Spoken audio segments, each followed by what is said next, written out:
Good morning, good afternoon, and good evening to all of you joining us for day two of the summit at the end of the world. Our keynote speaker at yesterday's opening plenary recalled PI's first summit, which was titled Internationalism or Extinction. He warned us that 1.5 years later, the dial has edged much closer to extinction than we would like.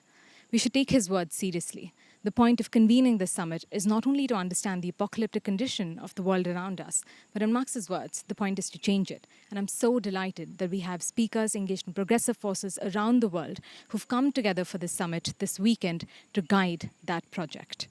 With that, I'm honored to invite Rana Ayub, who's a journalist from India, currently under vicious attack by the government, to open today's remarks.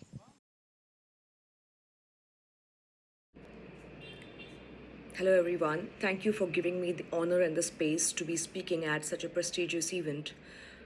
It is a sobering moment for all of us in India, the world's largest democracy, when human rights, and more specifically the human rights of its minorities, the Muslims, the Dalits, the Adivasis, are being trampled day and night. What does one do? It's been a nightmare, especially for the 220 million Muslims of India. The month of Ramadan, we woke up every morning to witness one hate crime or the other against the Muslim community.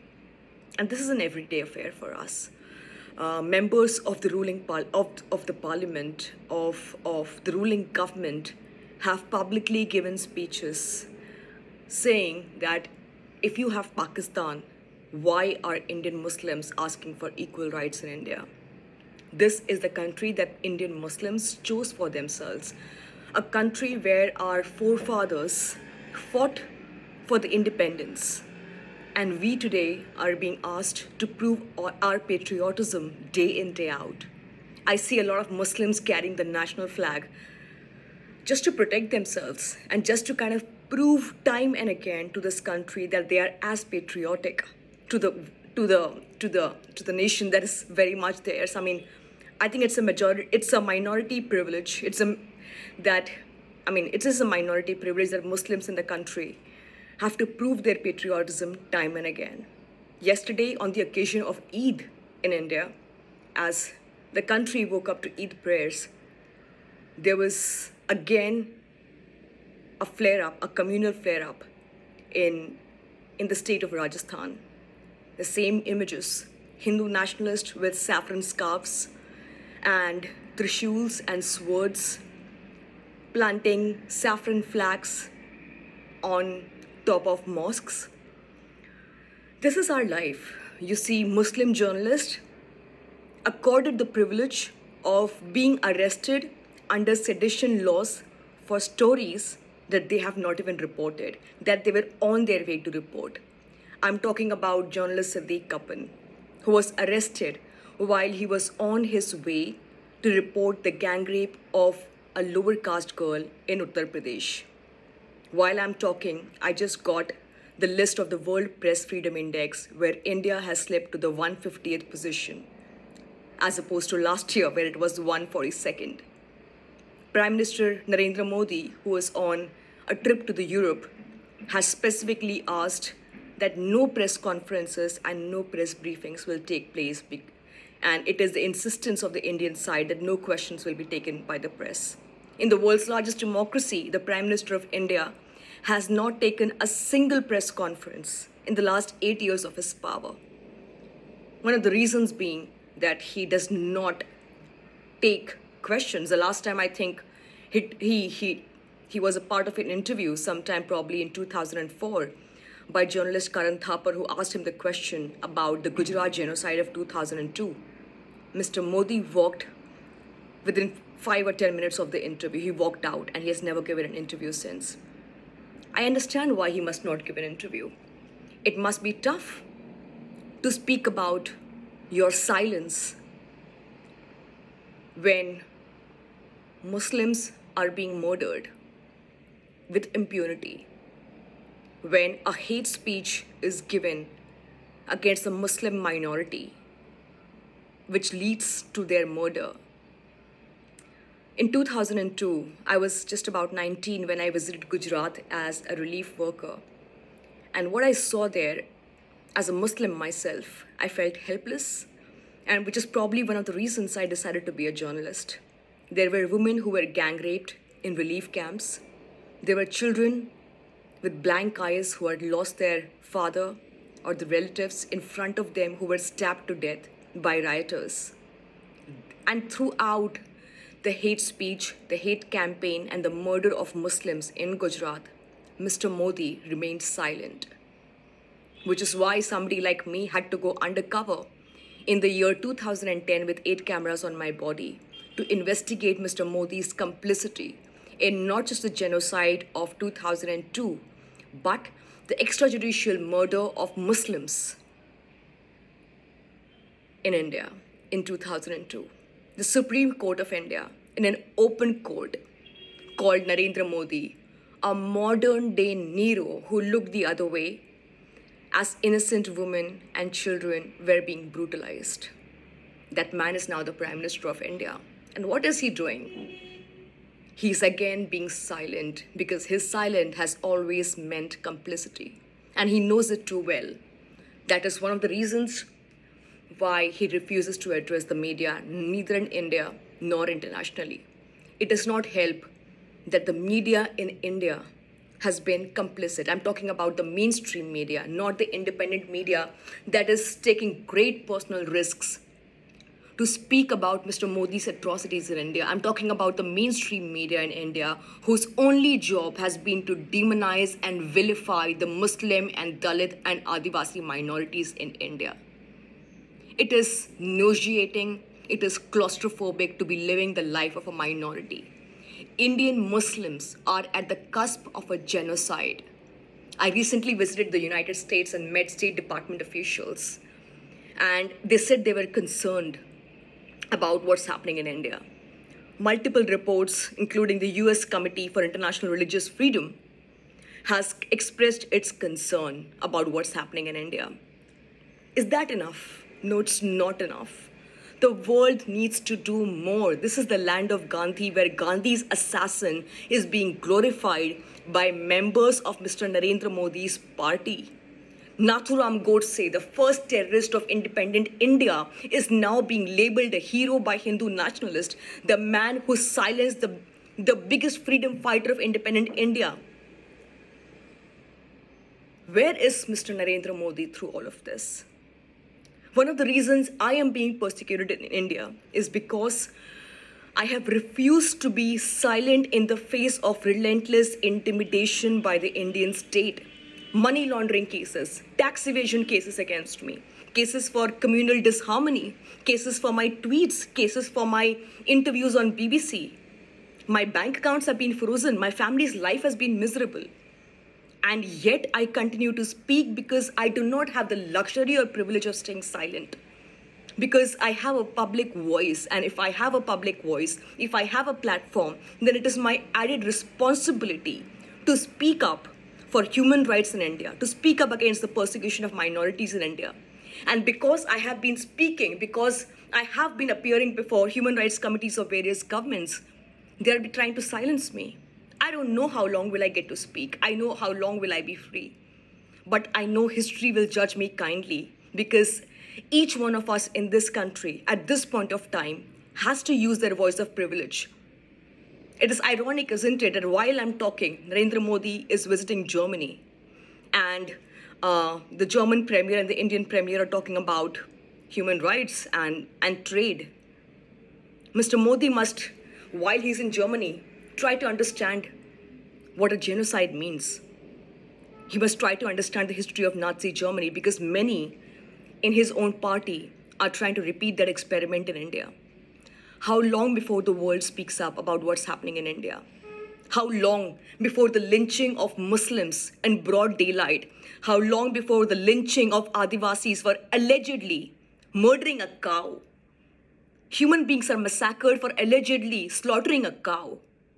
That's where justice is in India. And the Prime Minister continues to be silent. A Prime Minister who is known to use his social media, who is a media savvy person, who does a song and dance in every country and posts videos and images, of Indians celebrating his arrival, how much does it take for the Indian Prime Minister to put out a tweet, to put out a video and say that communal disharmony will not be tolerated, that communal violence will not be tolerated? He is not speaking because that's exactly what he wants.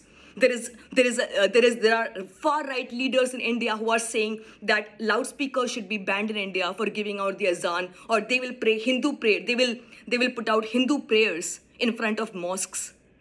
Our Muslim women are stopped from wearing hijab.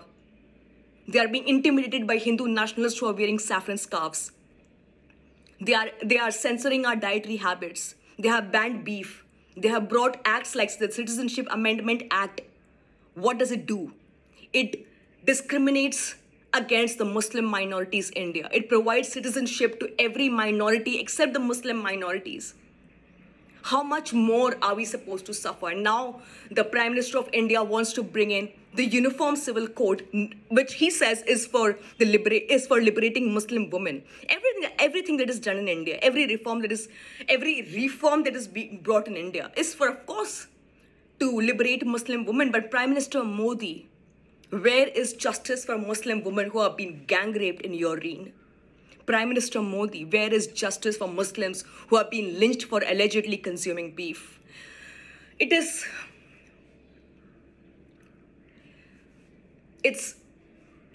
don't have words to kind of express myself because it's exhausting to speak about what's happening in India right now again and again and again at international platforms, and many colleagues like me who are doing this. It is exhausting because we continue to speak, but we do not see the results as it should be. We do not see the condemnation from the world. We do not see the condemnation from the United Nations. We do not see the condemnation from human rights bodies over the attack and persecution of the Muslim minority, the Dalit minority, and the Christian minority in India. What will it take for the world? So many of us are just exhausted. My colleague Siddiq Kapan, I keep talking about him. I keep talking about Khurram Parvez, a celebrated human rights activist from Kashmir who has been behind bars for more than 4 months for advocating for human rights in Kashmir. Kashmiri journalists are being slapped with sedition for reporting about the human rights abuses in Kashmir. They have left their homes because they are being tortured every day. They are being slapped with terror laws every day. Terror laws are being misused to target the Muslim minority. Every day, day in, day out, you see images of Hindu leaders taking oath in public with a massive audience, asking for India to be converted into a Hindu nation. Is this what the world wants? Does the world want the country of Mahatma Gandhi, the world's largest democracy, to now be a Hindu state? Does the world want to see the land of Nathuram Godse and not the land of Mahatma Gandhi? Because that's what is Narendra Modi's ambition. He does not want the land of Mahatma Gandhi, because if he did, then he would have spoken by now. You saw what happened in India during the devastating wave of COVID-19. In 2021, Mr. Modi held election rallies when COVID was ravaging all over India. There were thousands of people in his election rallies without masks. Instead of focusing on the deaths and the devastation, he was focused on winning an election. And when I wrote a cover for Time magazine in May 2021, calling his complicity in the COVID devastation, the next three days later, I received notices for alleged money laundering and tax evasions, and I have sat before agencies for 12 hours at a stretch where I've been humiliated. As I speak today for this audience, and where I've been graciously been given a space, I request you to speak up for humanity. I request you to speak up for human rights. I request you to speak up for our democratic values, because if the world's largest democracy goes down under, ripples will be felt all over the world. This is not a local issue, it is a global issue. What is happening in India could be at your doorstep tomorrow, so you do not have the privilege to stay silent. None of us have the privilege to stay silent. Thank you so much.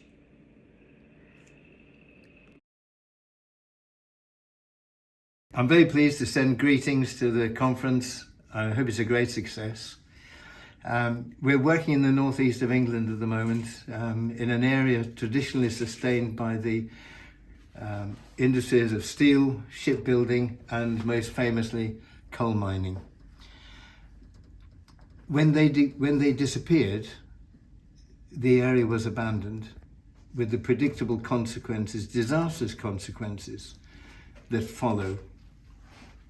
No work, shops closed, empty houses, and the problems that brings. This gives rise to two thoughts that you might consider. First of all, we had the chance to change that with the election of Jeremy Corbyn and John McDonnell, and that tendency within the party into the leadership. They had a programme that would have substantially rebalanced the economy in favour of working class people. And yet they were defeated and lost and were destroyed by the state, led by the right-wing Social Democrats in the party, joined by the Guardian, the liberal press, and the BBC, and then the mass media. Yes, there were tactical mistakes. We should have challenged the smears head-on because they had no ultimate validity. And we allowed the Starmer tendency in the party to win the argument in the party over Brexit. But the question of democracy remains. Will it ever be possible to elect a party committed to putting the interests of the working class first? Is that possible in our democracy? Secondly, I've been to many conferences, and I'm sure the people here have, and it often seems to me that we forget the basic principles that unite us, and that the arguments and the discussions go off on tangents that are not based on our fundamental principles. And what are they? That there is an irreconcilable conflict between the interests of the two opposing classes. That it is only the working class that can effect real change, the organised working class, and that will not happen unless there is a principled leadership based on that analysis. And we have to remember, maybe finally, that it is the state that will oppose us, the embodiment of the interests of the ruling class. If we don't base ourselves on those principles and link our actions and programme directly to them, we shall fail. Anyway, good luck. I'm sure it'll be a great weekend. All the best.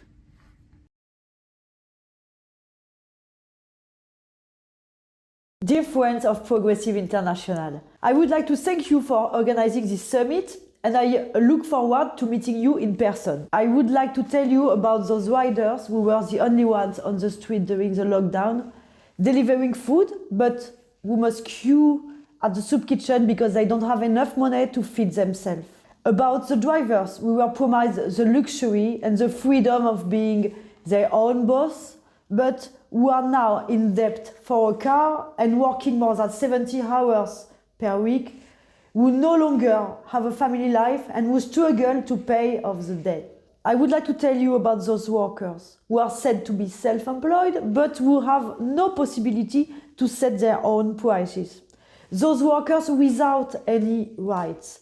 Uberized workers. We're talking about bogus self-employed, who are the result of a neoliberal economy of governments that roll out the red carpet to companies to destroy social achievements and make more and more profit at the expense of workers. When I was elected in the European Parliament in 2019, the European Commission announced that the right of platform workers would be one of its priorities. We were off to a bad start. When the European Union, the paradise of the lobby, worries about an issue, it's not usually to make social advances. Uber and his friend Macron thought it was a good news that the European Commission worried about platform workers, and it was a way for them to make a kind of Trojan horse in order of destroy the employment status. things didn't happen like that. That was without considering the popular lobby that I organized. We organized in Brussels a kind of popular lobby.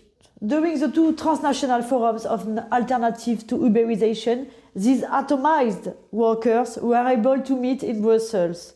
I gave them the means to organize themselves and to build up their power.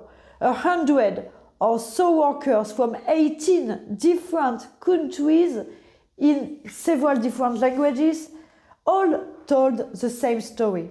Pressure, accidents, unpaid waiting hours, and contempt for platforms.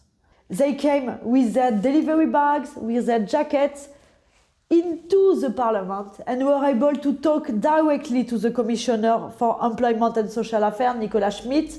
They put the reality of a platform worker's daily life in front of him, in front of the European Commission.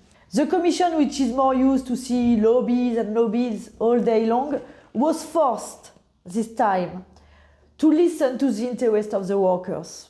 And it paid off. The balance of power was won by the people's lobby. In December 2021, the Commission made a proposal for a directive, confirming that platform workers will be subject to the employment relationship. Uber, Glovo, Deliveroo. 4 million people will be employed. 4 million people will finally have access to labor law. In France, I built the popular lobby with the workers, with drivers, with riders. A big part of them decided to join Jean-Luc Mélenchon's campaign. Jean-Luc Mélenchon, who is the France Insoumise presidential candidate. Thanks to our mobilization, all these resigned people who have been stripped of their dignity by the platforms have found hope in our commitment to them and in Jean-Luc Mélenchon's program, like 22% of the population. I'm talking to you about this because I really think that Uberized worker is a new proletariat. Uberization is gradually eating away all the world of work. We have succeeded in proving that it's possible to win international victory against the capitalism of the 21st century by organizing collectively across our languages and across our borders. Let's continue together. Greetings from Pakistan. We are in the midst of an unprecedented economic crisis, with inflation hitting as high as 13%. This is partly due to a punishing IMF program that demands of us to end subsidies for the most vulnerable sections of society, cut funding to higher education, and to slash funding for social development. The result is that while the ordinary people are hurting, the richest people in Pakistan continue to make record profits. This is why a very strange and dangerous situation is emerging, where the elites are leading a separatist movement from the rest of society. They have their separate housing societies, they have their separate educational institutions, all privatized, they have their separate water supplies that are privatized, and they even have their separate security guards, so privatized security. And this separation from the public is actually marked onto space through militarization, through securitization, and through fear and hatred of the masses. On the other hand, in a working class neighborhood in Lahore, a report just emerged that 78% of children are anemic. This is partly due to malnourishment and partly due to contamination of water. This situation is unsustainable and unbearable. And yet the IMF continues to demand more and more out of Pakistan to satisfy creditors in the global north. And the elites continue with their luxurious lifestyles. We need not only popular revolt, but a clear-cut program, an alternative program for developing Pakistan and the rest of the world. A program that's geared towards meeting the needs of the people and sustaining the planet.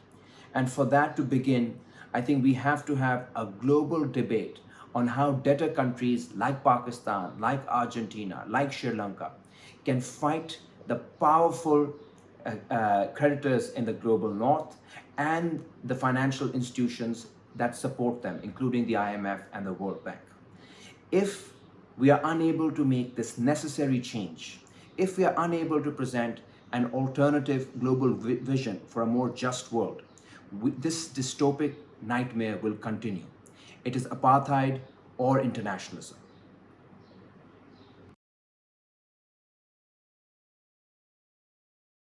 À l'occasion du 2e anniversaire de l'International progressiste, je voudrais vous envoyer mes meilleurs vœux et toutes mes félicitations.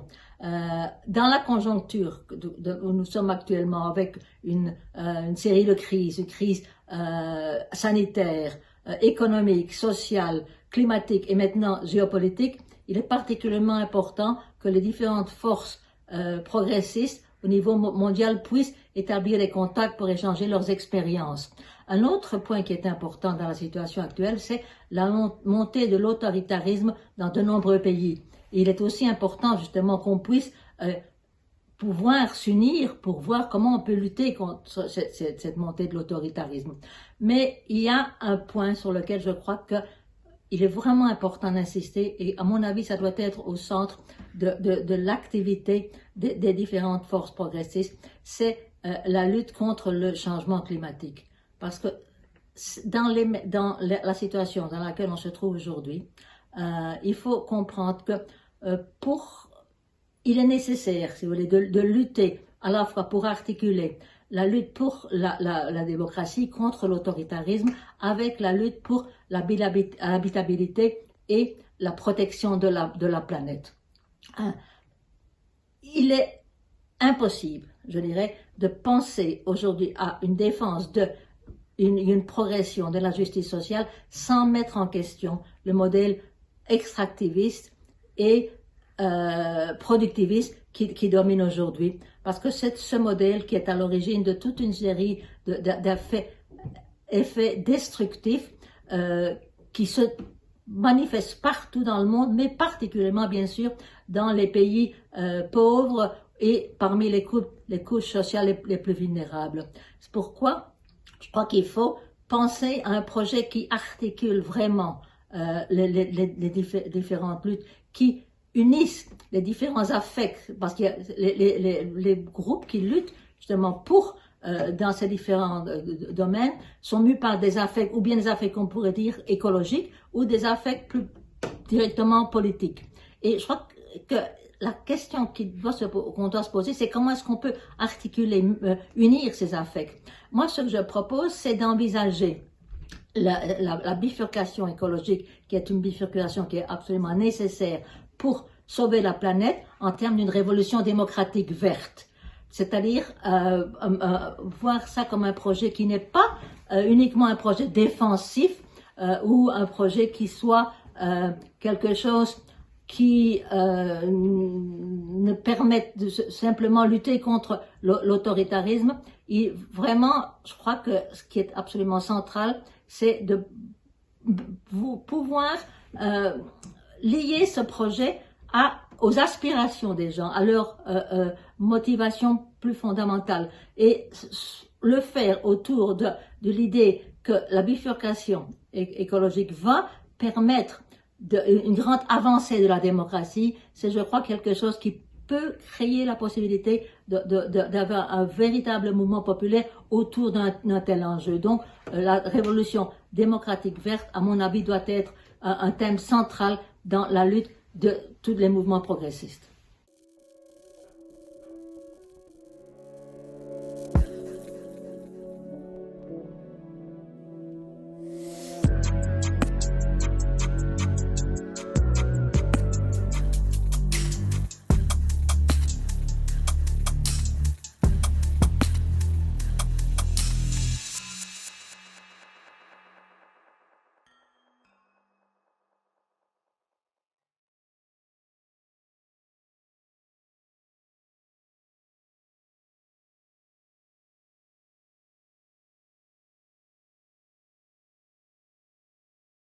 Hi, everybody. Good evening. I'm Jeremy Corbyn, calling from London. I'm calling from the office of our project, the Peace and Justice Project. but very importantly today, it's part of Progressive International's call in support of the campaign in Brazil to get Lula elected as president. And I'm in conversation this evening with Dilma. I want to use this opportunity to say a huge thank you to Dilma for all she did as president, all she's done since then in inspiring young left activists around the world. And it was an absolute pleasure to spend time with her in Chile last month when we were there for the inauguration of Boric as the new president of Chile. And I want to say thank you to Dilma for what she did in supporting us in our development of an alternative global economic strategy that would be part of a whole movement for global justice. And last Saturday, I did an event in the west of England, in Bristol, and then came back to London to join in with the Brazilian community at an event organized by the PT in central London to mobilize people in support of Lula's campaign for president. I remember when Lula first came to London, long before he was president, trying to unite and mobilize the Brazilian community at that time. I was there then, of course, and ever since. And so what we did last Saturday was discuss the campaign, the mobilization, and the damage that the Bolsonaro government is doing to the people of Brazil and indeed to our whole planet. And to mobilize the Brazilian people who live in exile in London, in New York, in Berlin, in Washington, in Paris, in so many other places around the world, to register to vote and to vote for Lula and the PT, to get a difference, get a government in Brazil that will work for the people, not for the oligarchs. Dilma, it's fantastic to be with you this evening.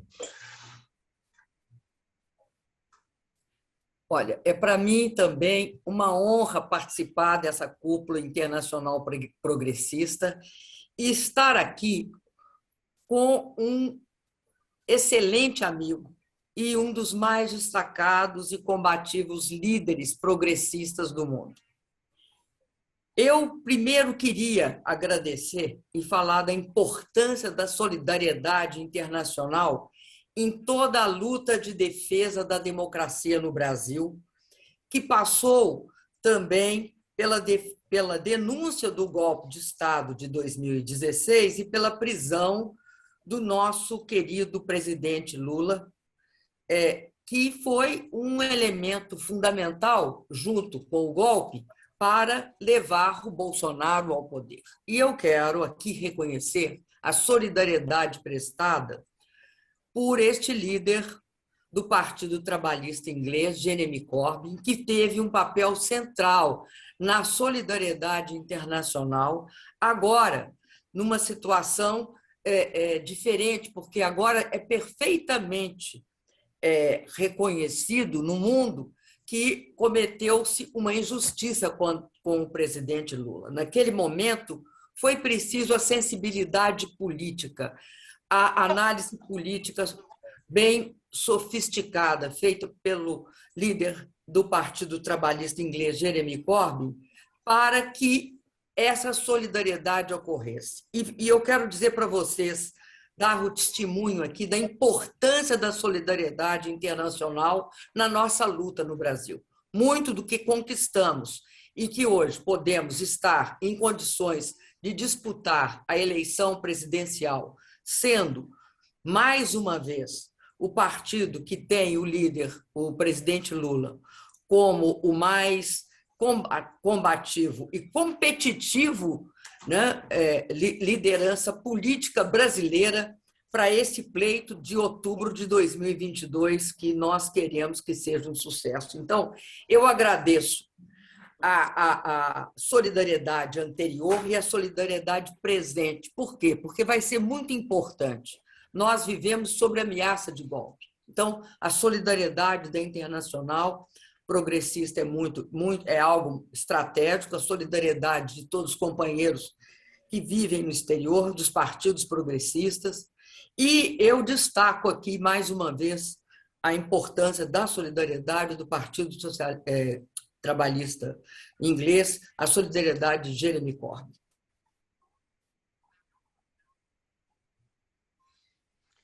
Thanks, Dilma. And it's a pleasure and an honor to be in solidarity with such fine people. And what frightened us was following the coup that went on against Lula and the way you were treated as president and the way that the very rich and very powerful managed to so subvert and damage democracy in Brazil. And we'll come on to the election campaign in a minute, because obviously we're going to be doing everything we can to support Lula's election campaign. But I hope he wins the election, of course. Those forces that were so brutal against you and against Lula, and historically in Brazil have been so brutal against the left going back a very long way, are still around. Is the PT mobilized sufficiently across the whole country to stand up against these forces?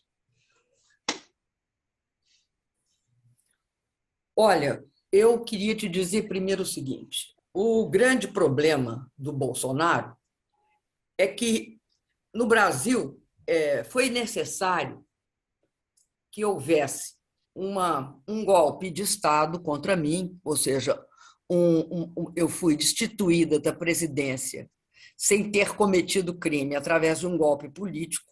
Nós vivemos o presidencialismo, o Congresso não pode destituir presidente, é necessário toda uma justificativa legal prevista na Constituição e que não ocorreu no meu caso, nem no caso do presidente Lula. Então, tinham forças poderosas.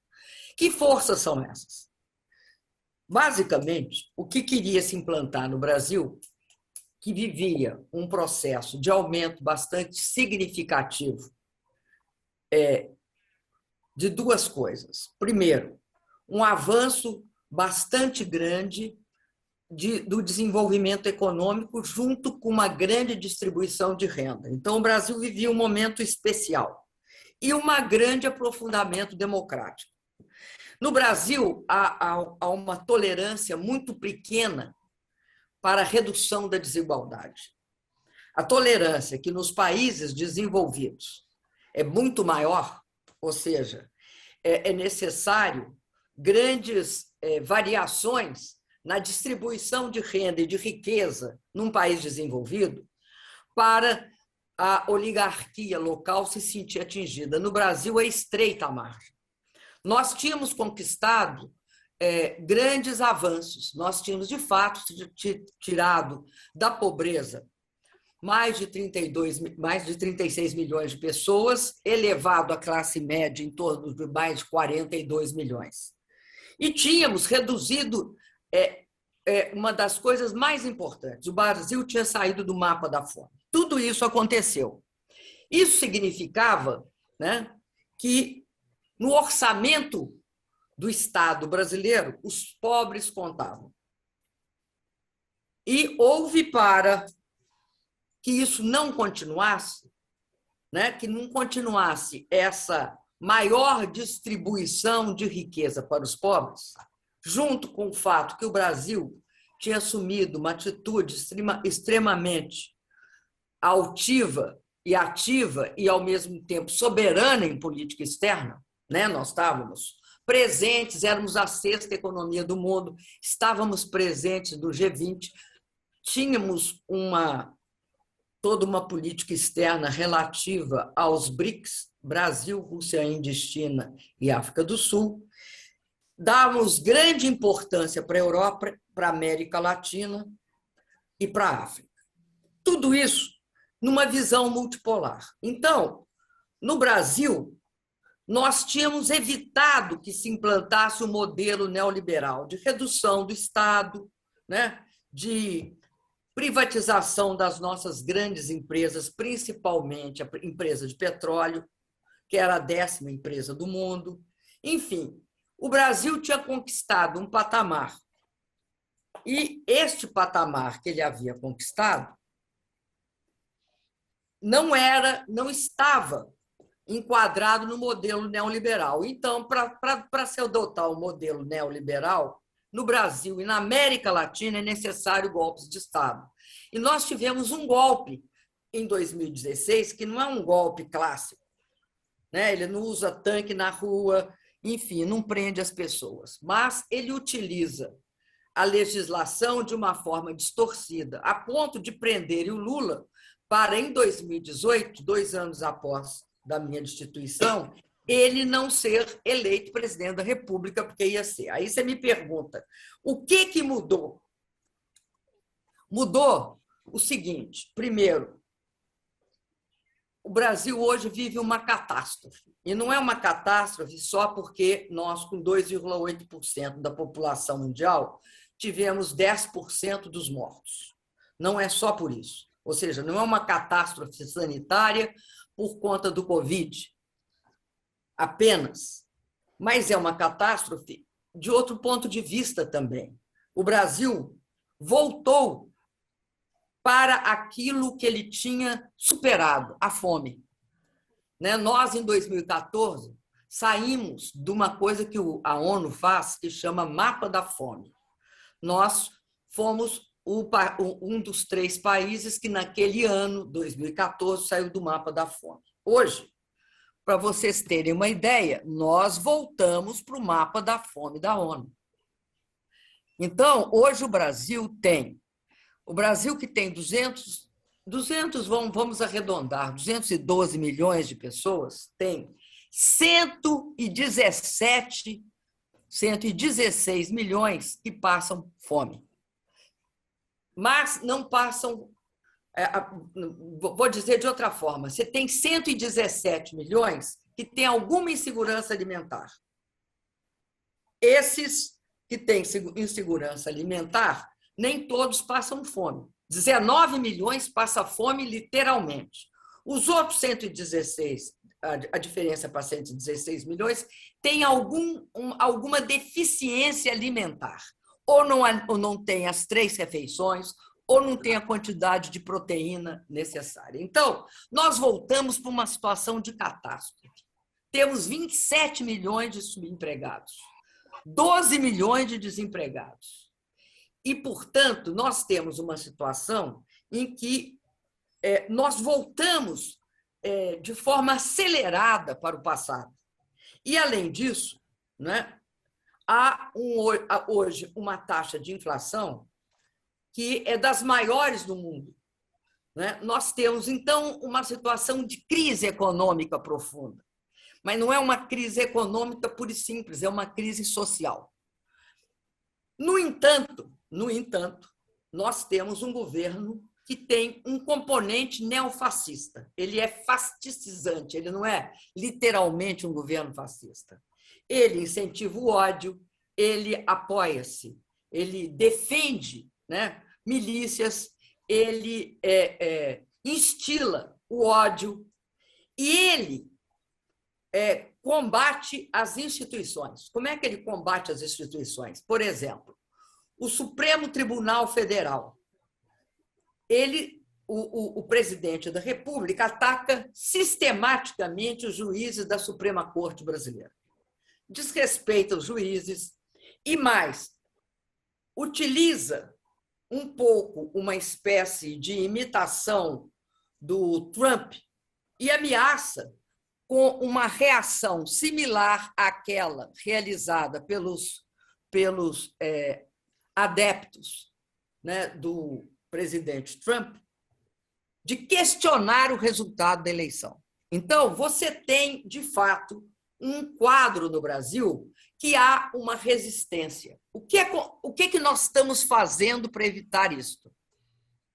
Tem um grande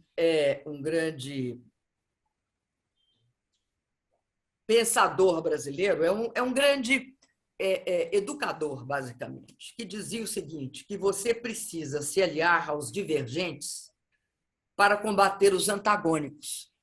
O que significa aliar aos divergentes para combater os antagônicos? Significa que nós, hoje, o que nós temos feito é uma frente política mais ampla, uma frente política dos democratas, daqueles que percebem que, nesta eleição de 2022, o que está em questão é a civilização ou a barbárie. Porque o quadro que se apresenta para o Brasil e para o povo brasileiro, caso nós não tenhamos uma vitória eleitoral, é um quadro de barbárie. Hoje, qual é a situação de todas as pesquisas? Né? Nós, aqui no Brasil, temos 2 turnos eleitorais. A situação é a seguinte: tudo leva a crer que nós, sem sombra de dúvidas, vencemos no segundo turno. Hoje, o que nós estamos tentando é construir condições também para poder vencer, não no segundo turno, como sempre vencemos as eleições, como, aliás, quase todos os presidentes venceram a eleição no Brasil, mas no primeiro turno, que precisa, portanto, uma situação inquestionável de vitória eleitoral. Não que isso seja imprescindível, não é imprescindível, né? Nós teremos também, nós temos uma diferença nas pesquisas, né? Nós temos uma diferença prevista bastante confortável, mas eu acho que a questão não é essa, não é ter uma diferença confortável. A questão é que o Brasil, para sustentar um processo democrático, precisa dessa grande mobilização eleitoral, que não é só voto. Nós estamos propondo a construção de comitês eleitorais que deem suporte, comitês populares que deem suporte também à governabilidade. Então, é uma situação, é um quadro que eu acredito que é muito importante para a América Latina. Por quê?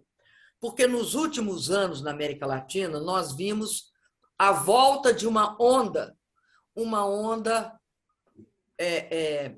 progressista, de governos democráticos e populares. Né? Nós temos isso com o presidente López Obrador no México, o presidente Alberto Fernandes da Argentina. Nós nos encontramos, né, Corbin, na posse do presidente do Chile, né? Aliás, um momento muito importante, porque no Chile, que começa, o Chile inaugura 2 coisas na América Latina, né? A época das ditaduras mais ferozes, né? Mortíferas, e também a adoção da política neoliberal na América Latina, né? Com o Milton Friedman, ele era o grande guru do chamado Chicago Boys, que eram todos que fizeram a reforma no Chile. Então, o presidente Gabriel Boric, ele tem um aspecto simbólico. Nós também vimos a volta, né, do movimento do MAS, o movimento socialista lá da Bolívia, a volta também em Honduras, né, com a Xiomara Castro, né, porque o marido da Xiomara Castro, que era o presidente, o Zelaya, que inaugura os golpes de segunda geração na América Latina. Enfim, tem todo um processo, né, na América Latina de retomada da democracia. E aqui no Brasil, um momento histórico, é o presidente Lula. E o outro momento histórico desse ano, que a gente não pode esquecer, em maio, é o Gustavo Petro na Colômbia, que tem todas as chances de vencer a eleição. Então, eu acredito fortemente que nós vivemos um momento diferenciado. A solidariedade de vocês vai ser muito importante, e eu digo para todas as eleições aqui na América Latina, dos partidos progressistas, porque acho que isso cria, né, no mundo também, um momento, né, um momento de multilateralismo, onde vários governos populares emergem e, sobretudo, eu acho que a grande luta desse momento, que é a luta pela redução da desigualdade, é uma luta que congrega todos nós, né? Nós lutamos pela redução da desigualdade, ou seja, nós lutamos por igualdade e por democracia, e sabemos que a ampliação da democracia é um elemento crucial para a redução da desigualdade.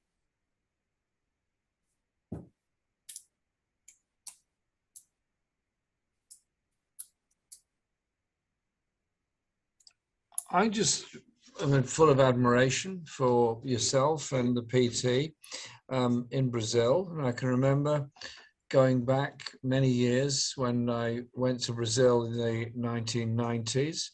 I've been there before, but in the 1990s, looking at the PT and its very effective community-based organization, where I got a lot of ideas from that, because a political party for sure needs ideology and needs policies and needs programs, but it also needs the popular support of the people, obviously, to win elections. But election victories and the results of those don't just come in the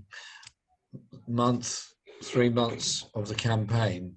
They come from a very, very long-term basis within the community. Because our media is very clever. It gives the population celebrity, it gives them entertainment, it gives them illusions. That doesn't give them education.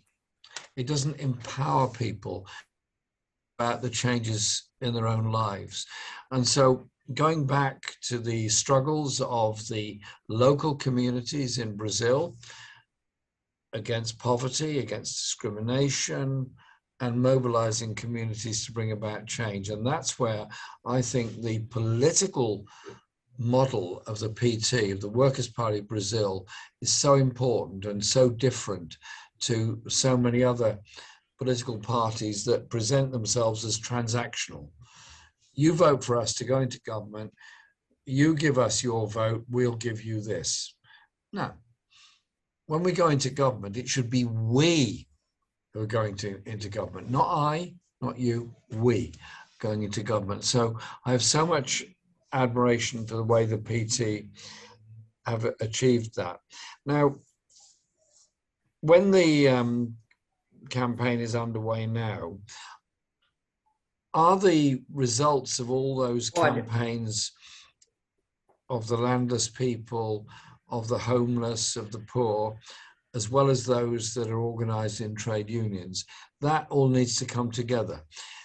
This election campaign is going to be a very difficult one because of the amount of money that Bolsonaro and his allies can throw at it, and the amount of celebrity they'll throw at it in attacking Lula and yourself and all the other great people in the PT. Basically, internationally, our solidarity is obviously there. What else can we do to help and support you? And what can people watching us tonight all around the world do to help the PT and help Lula win in Brazil? Because it's not just Brazil. It affects in Bolivia, it affects in Chile, it affects in Argentina and Colombia and Venezuela and Central America. We need to mobilize people.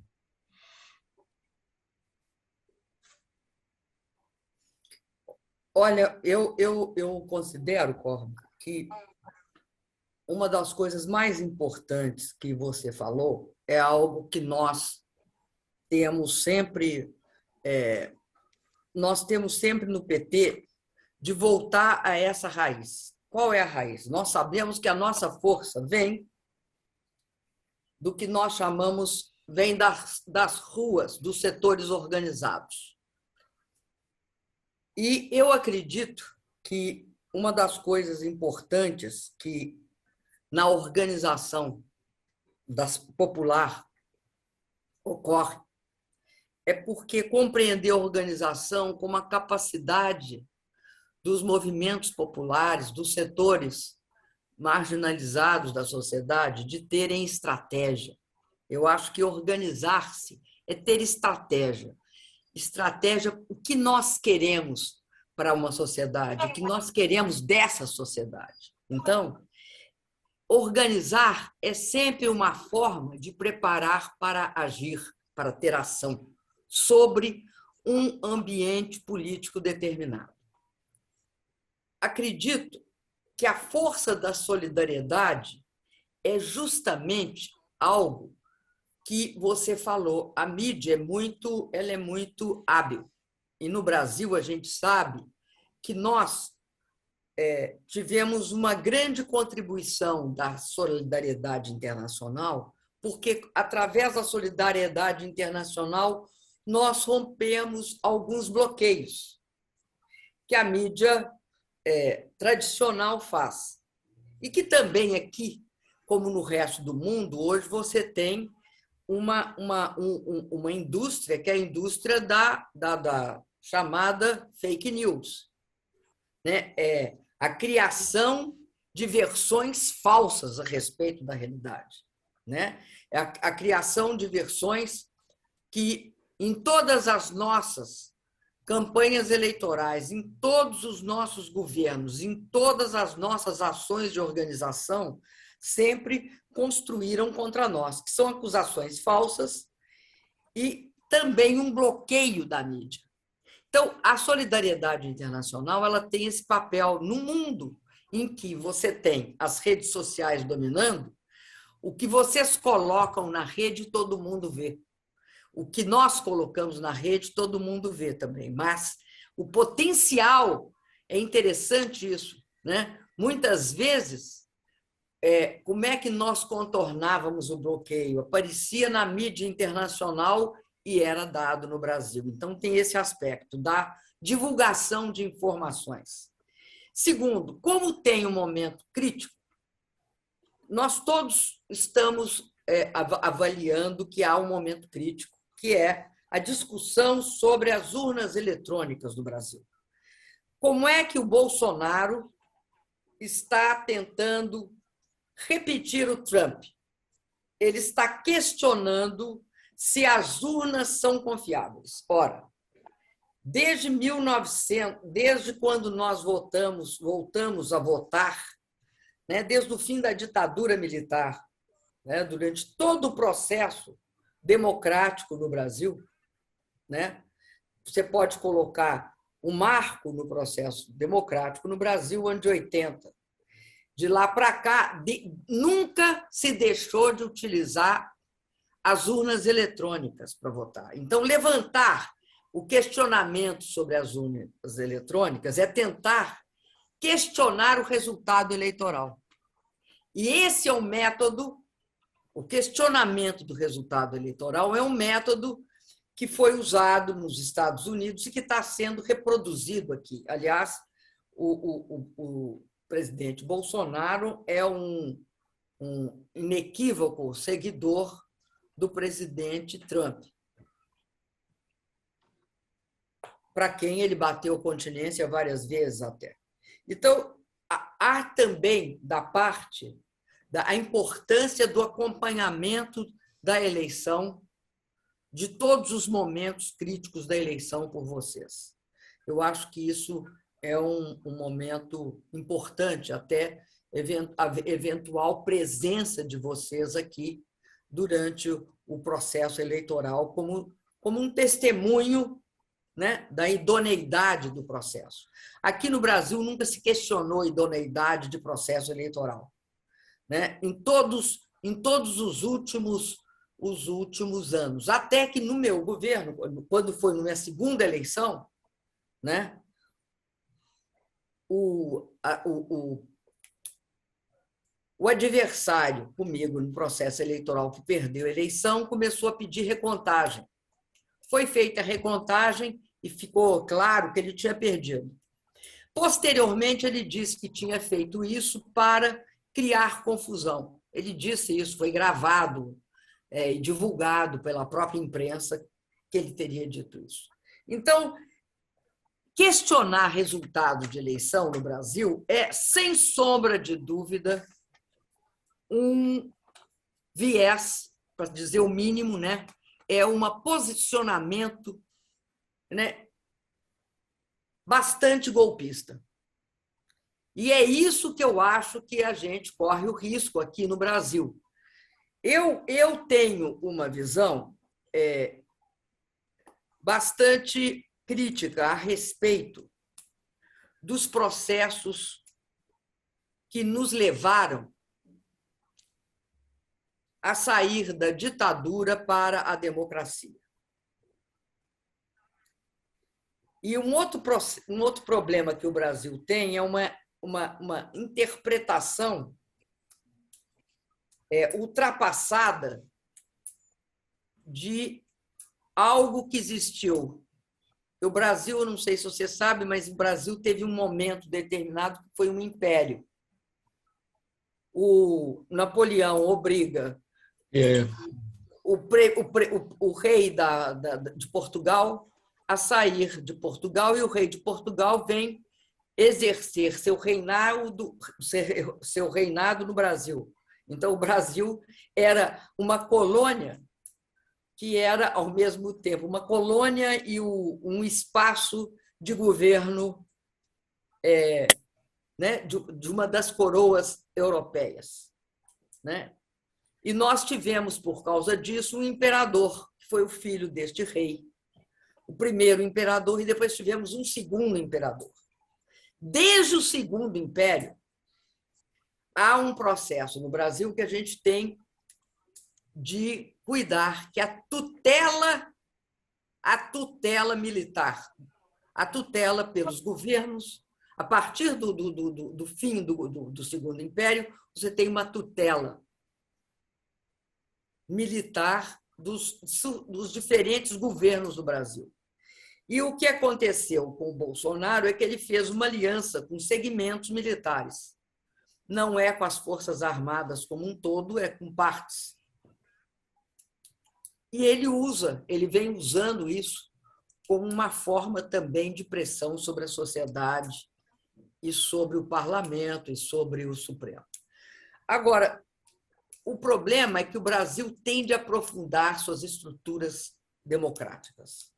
Terá de aprofundar isso. A luta no Brasil, para se aprofundar essas estruturas democráticas, as instituições democráticas, ela passa pela organização popular, ou seja, é uma organização popular forte que vai sustentar a democracia, e não nenhuma instituição específica, pura e simplesmente, além da Constituição e das regras constitucionais.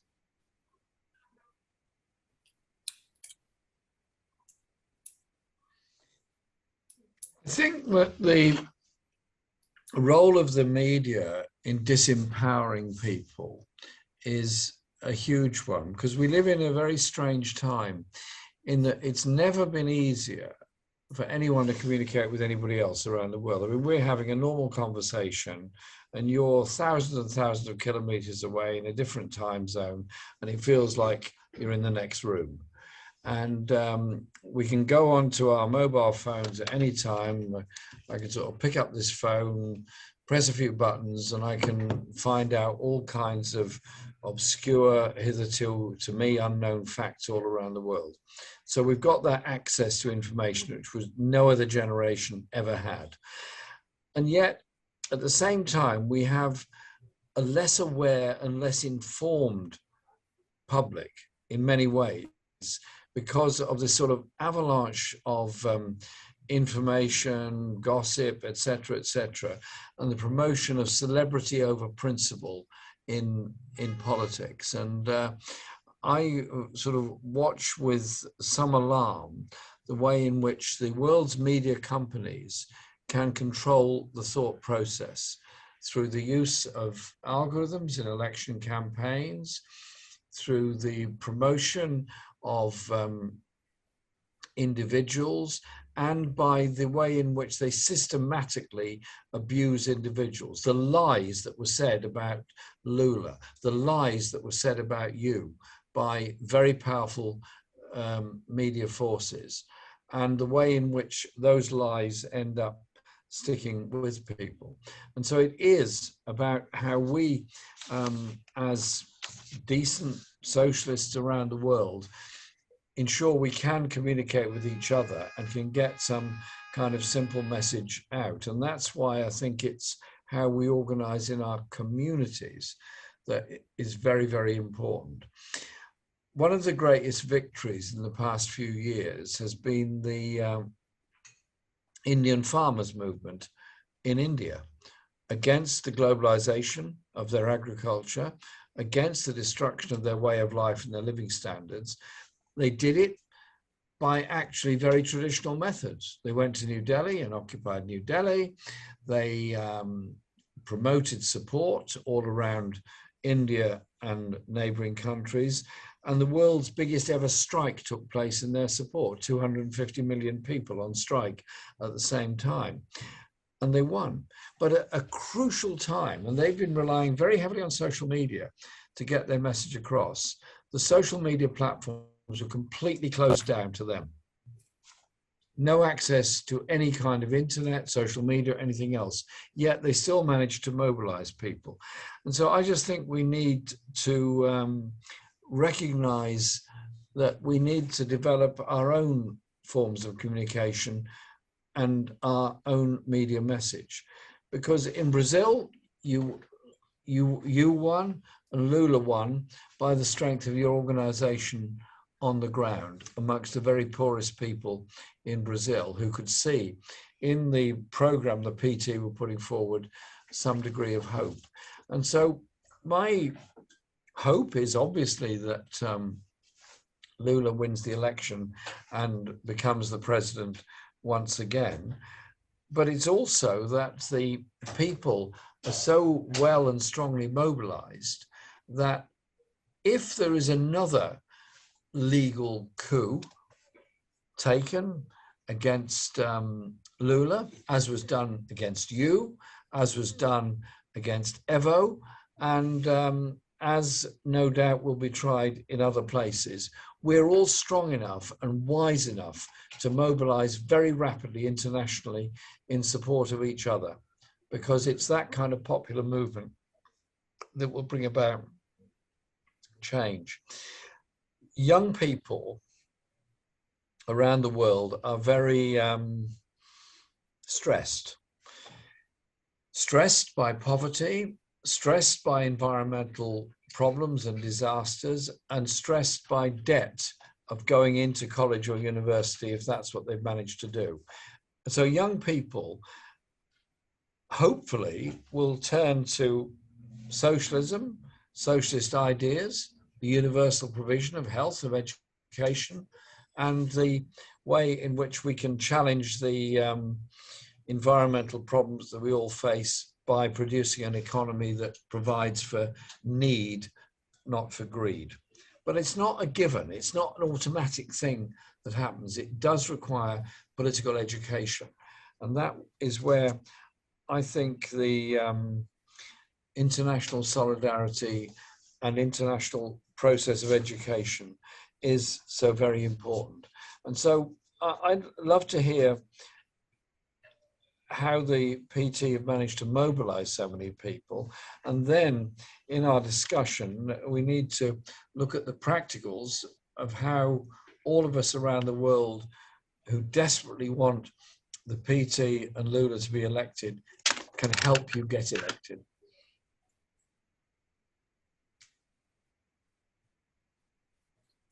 Olha, Corby, eu acho que você levantou uma questão muito importante, né, sobre comunicação, né? Se tem um partido que foi vítima da maior campanha de comunicação de contra-informação de mídia, nós fomos condenados pela mídia, a mídia oficial brasileira, a mídia, vamos dizer, a mídia tradicional brasileira, né? Nós conseguimos, eu acho muito importante, né, a chamada mídia alternativa, a mídia dos blogs, a mídia que passa uma outra visão da realidade.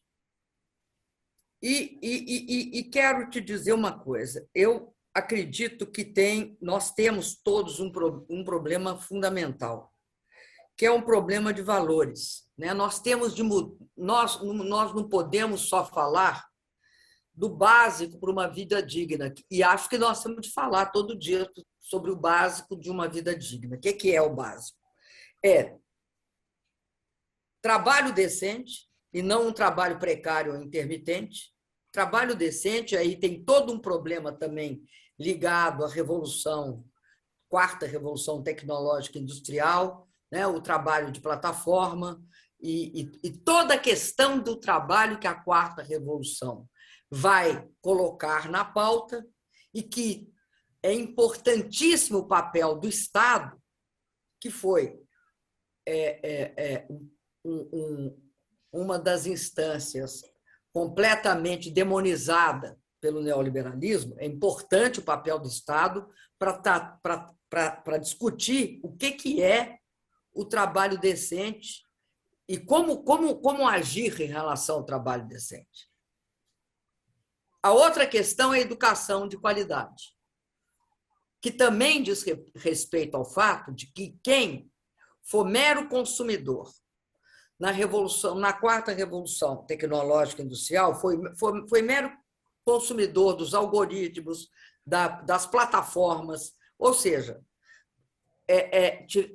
o efeito da quarta revolução industrial e tecnológica vai ser só o capitalismo de plataforma, o Uber da vida, o iFood. Não, né? Nós vamos ter de ter acesso à capacidade de estar dentro da internet das coisas, de saber de como é que fica, né, toda a questão, né, da inteligência artificial.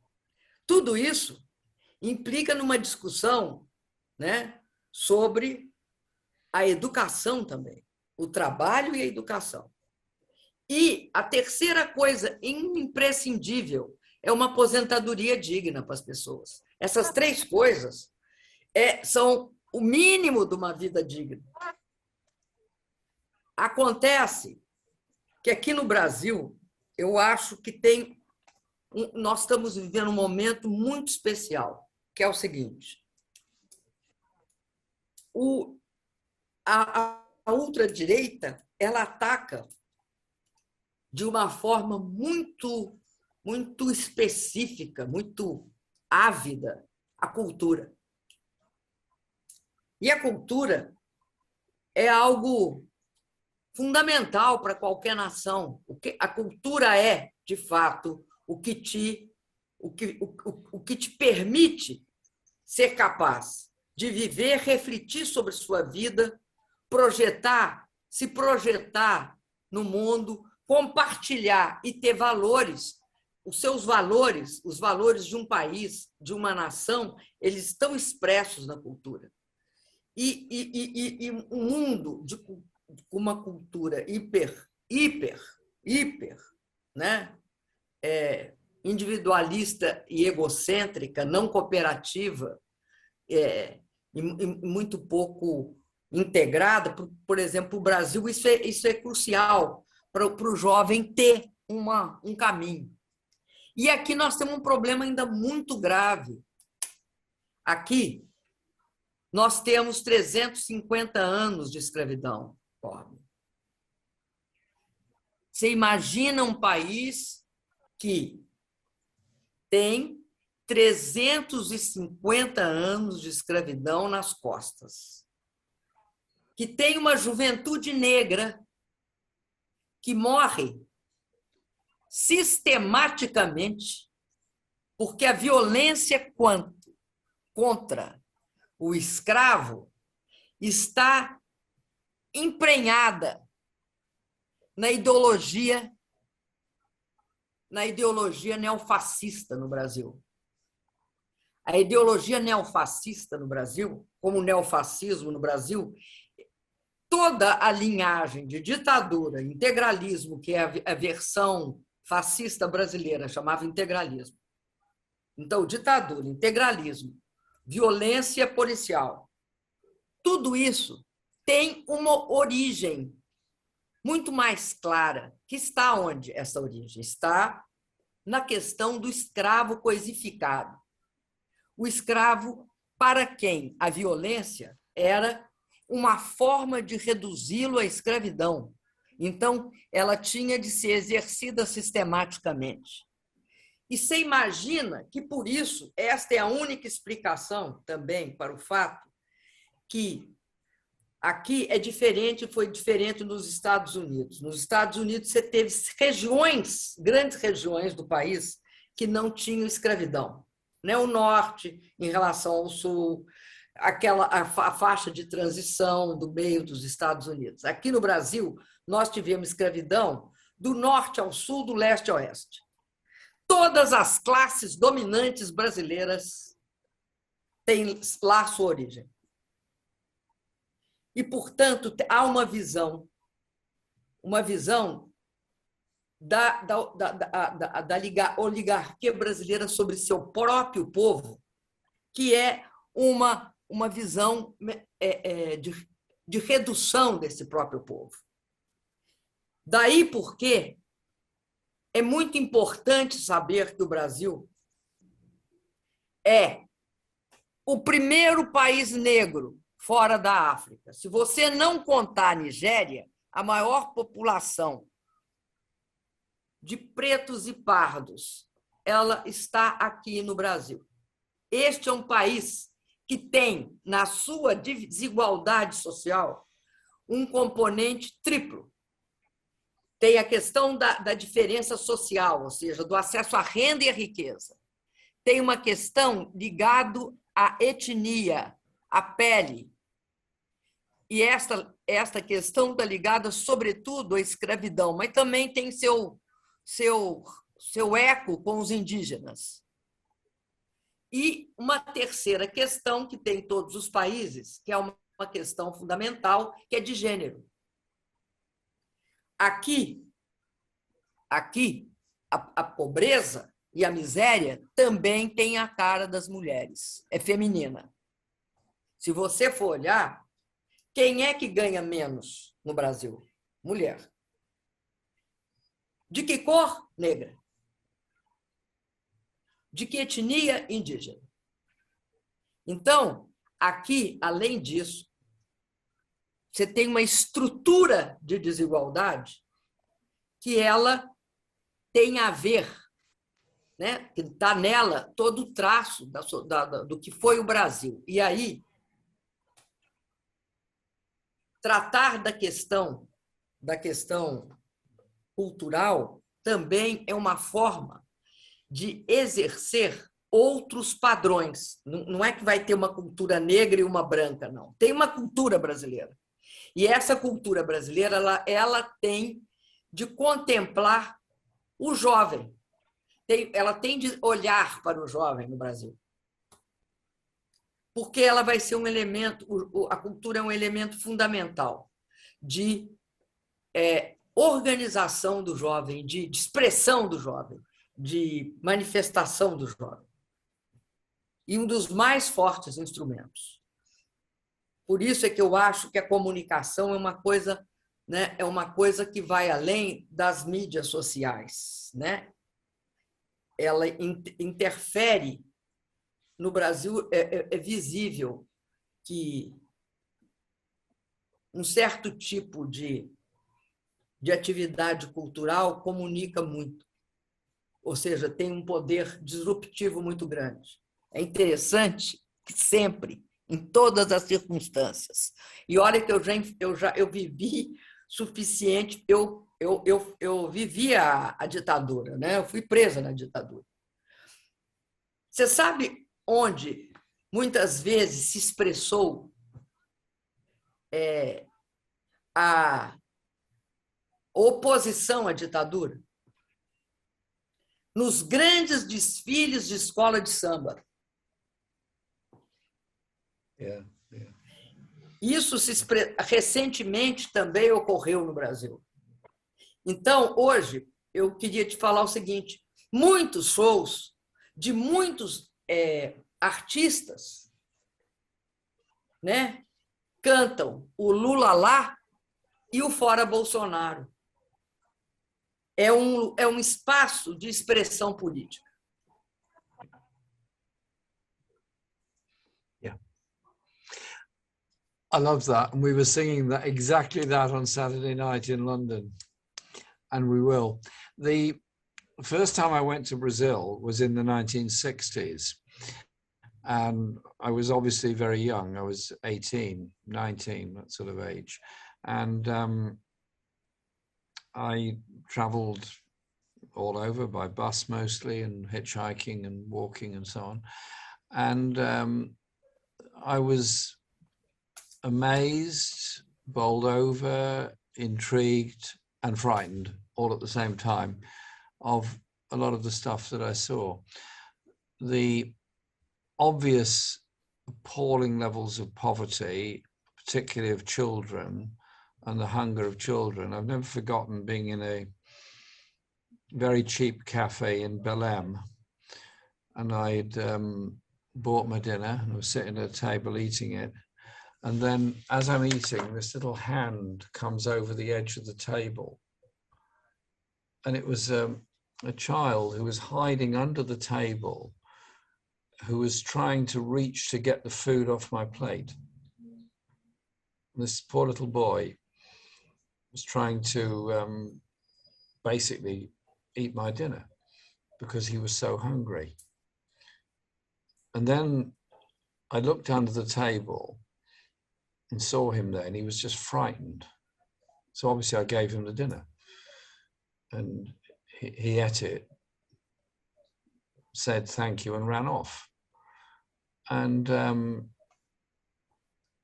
then traveling, I noticed fairly obviously that the people that were doing the work were the poorest Black people. And the further up the chain you went in any business, place, administration, or whatever else, you ended up with different ethnic group, largely white people, running it. The origins of slavery and the effects of slavery are still there in society, in Brazil, in the Caribbean, in the United States, in Black consciousness movement all around the world. And the interesting thing about Brazilian culture, as you're quite right, is the samba schools and the merger of indigenous culture, music, and values with the slave-descended African music, values, and culture that is such a very powerful force. And it's a powerful force that unites people in many ways as the kind of society that they can and do create. And it is how you understand how that political movement comes about as well, by embracing that culture, because our politics isn't just the politics of the economy and the ideas. Of course, you've got to run things properly. Of course, you've got to build the houses. Of course, you've got to build the schools. Of course, you've got to deliver the health service. But it isn't a transaction. It is a movement. It's a movement that inspires people through their cultural values as well. You can't have socialism without music. You can't have socialism without art. You can't have any of these things without people feeling empowered and freed from the shackles of poverty, of debt, of the way in which the only way they can succeed is by exploiting somebody else. And that means the idea of a super competitive society means the losers are the poor. The losers are the homeless. The losers are those who have nowhere to live. The losers are those that have no way of getting out of their poverty because of the system that operates around them. And so what I think is so important is the way in which the Brazilian experience, from the military dictatorships, from the fascism of it, from the way in which student leaders and others were assassinated by the military in Brazil. And again, during my time there in the 1960s, I saw the way the police behaved towards any demonstration. Indeed, I went on demonstrations and saw them being broken up, tear gassed, attacked, brutalized, and lots of people grabbed and imprisoned as a result of it. And brave comrades like yourself, all that you went through to stand up for something different in Brazil. And so going back to when we last met in Chile, in the victory of Gabriel Boric in the election, I saw something there of justice for 1973, of justice for those people that were killed in the stadium by the fascists, justice for those people. And I had the pleasure of meeting, the day after I saw you, some old comrades who had been exiled to Britain during the fascist period and gone back to Chile. And they came to have a discussion with me about how things have changed, and they felt that there was some real hope there. And so when we campaign for Lula, we're campaigning for all those people that were so badly treated by successive military dictatorships, those that were victims of the racism and the exploitation of racism by the forces of the far right. And it's about giving people hope. It's about young people being inspired to take this great opportunity of doing things differently. Because you can either look at this world through fear and say, well, there's global inequality, there's war, there's poverty, there's environmental disaster. Or you can look at it another way and say, we need to build a world of hope, a world of peace, a world of justice, a world of environmental sustainability. It can be done if everybody comes along with us on it. It can't be done by minorities imposing things on other people. And that's what I like about the way the PT was established, the way the PT grew, and the way the PT mobilized people in a country where the systematic class, race, etc. hierarchy had so disempowered people. I mean, you're right to talk about the empire of Brazil and the way that the French imposed that emperor. They did the same thing in Mexico, by the way. It didn't last very long with Emperor Maximilian, but it was that imposition of that class-ridden society that has to be opposed. And so I think this is a time of the most amazing hope for all of Latin America.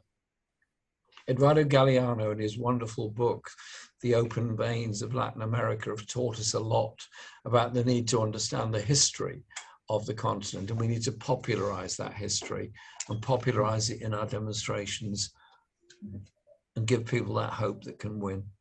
I'm very hopeful indeed, because we've seen what the power of the media can do to you, to Lula, what it did to Bernie Sanders, what it did to the leaders of Black Lives Matters in the USA, what it's done to Salvador Allende and so many others. But we've also seen the power of solidarity, and it's solidarity that wins.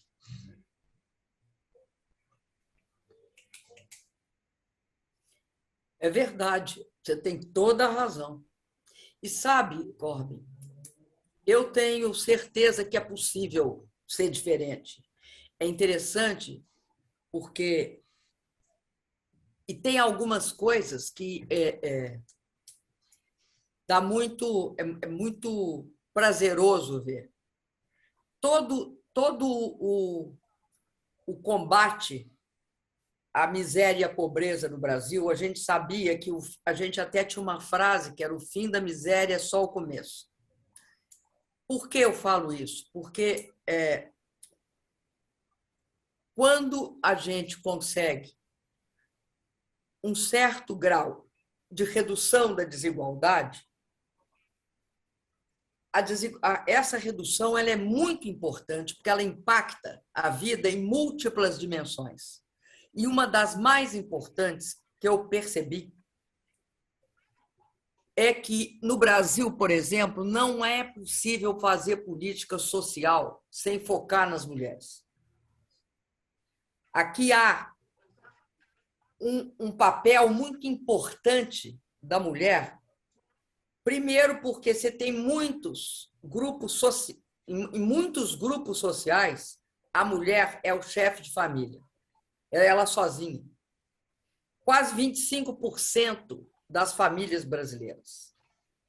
Depois, porque mesmo nos outros grupos familiares, ela tem um papel de uma espécie de gestão doméstica. E aí, empoderar a mulher e dar a ela condição, por exemplo, de ter maior autonomia, de renda e de oportunidades é algo fundamental. E eu quero falar, assim, se você me permitir, da questão da educação. Porque a educação aqui cumpre dois papéis. A educação é uma forma de garantir um ganho perene para que as pessoas saiam da miséria e da pobreza. Então, é educação, você tem de dar educação, e dar educação de qualidade. E tem de dar educação do que nós chamávamos. A oferta de educação é da creche, ou seja, do atendimento pré-escolar, para as crianças poderem estar em locais em que elas tenham estímulos sociopsicológicos adequados e que você acabe com a desigualdade brutal, porque tem uma desigualdade brutal em ser filho da classe média, da classe operária ou dos destituídos. Então, tem de dar educação para garantir o mínimo comum na educação a mais básica, até o pós-graduação. Por quê? Porque você sai da pobreza através da educação. Garanta ensino técnico, mas você também conquista riqueza. Como? Não há como um país da dimensão do Brasil sair da educação se não mudar o modelo de relação com a ciência, tecnologia e inovação. Não há. Não há um país que só produz commodities e exporta commodity, ele não sairá da pobreza. Ele terá, diríamos assim, no máximo uma pobreza média.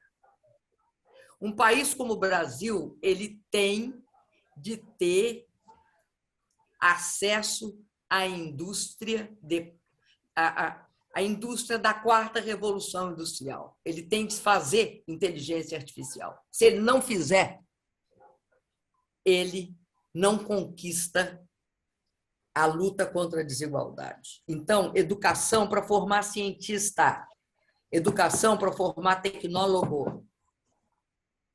Então, são as duplas funções.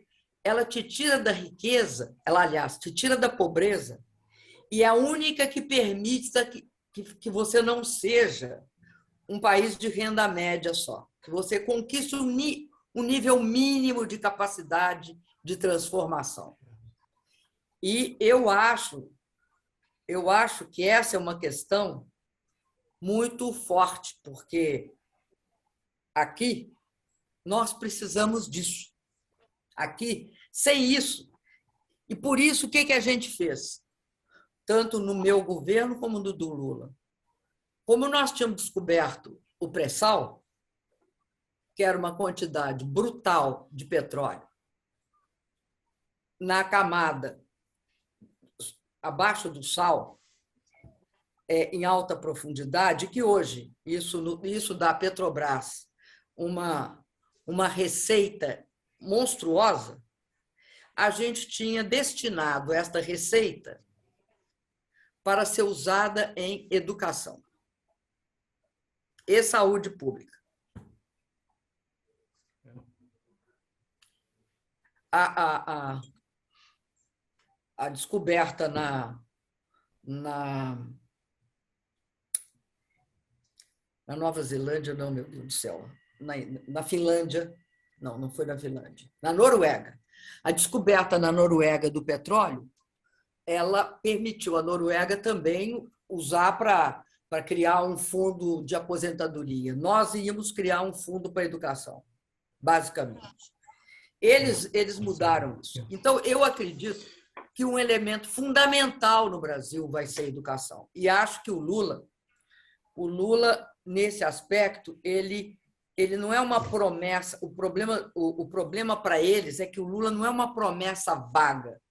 O Lula é uma promessa concreta de que é possível esse país se desenvolver, é possível as pessoas saírem da pobreza e da miséria, que é possível ter acesso à educação de qualidade, que é possível ter desenvolvimento científico e tecnológico, que é possível ter um compromisso com o meio ambiente.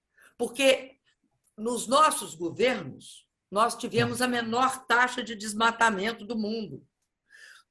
O Acordo de Paris tem tem um país que se mobilizou para conseguir que ele ocorresse, chama Brasil.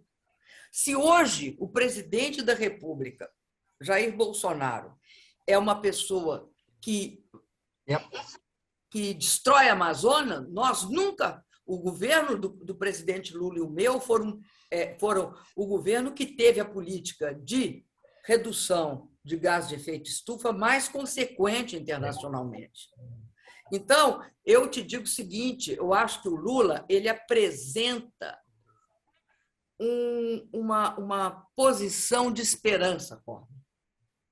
O Lula ele mostra um caminho de esperança. Por quê? Não é uma esperança hipotética. É que nós fizemos, e mais ainda, nós achamos que fizemos, o que fizemos não é suficiente. Esse país precisa de muito mais. Acontece que eles acham que o que nós fizemos já era muito. Não é muito, era pouco. E o Lula tem capacidade de reconstruir o Brasil.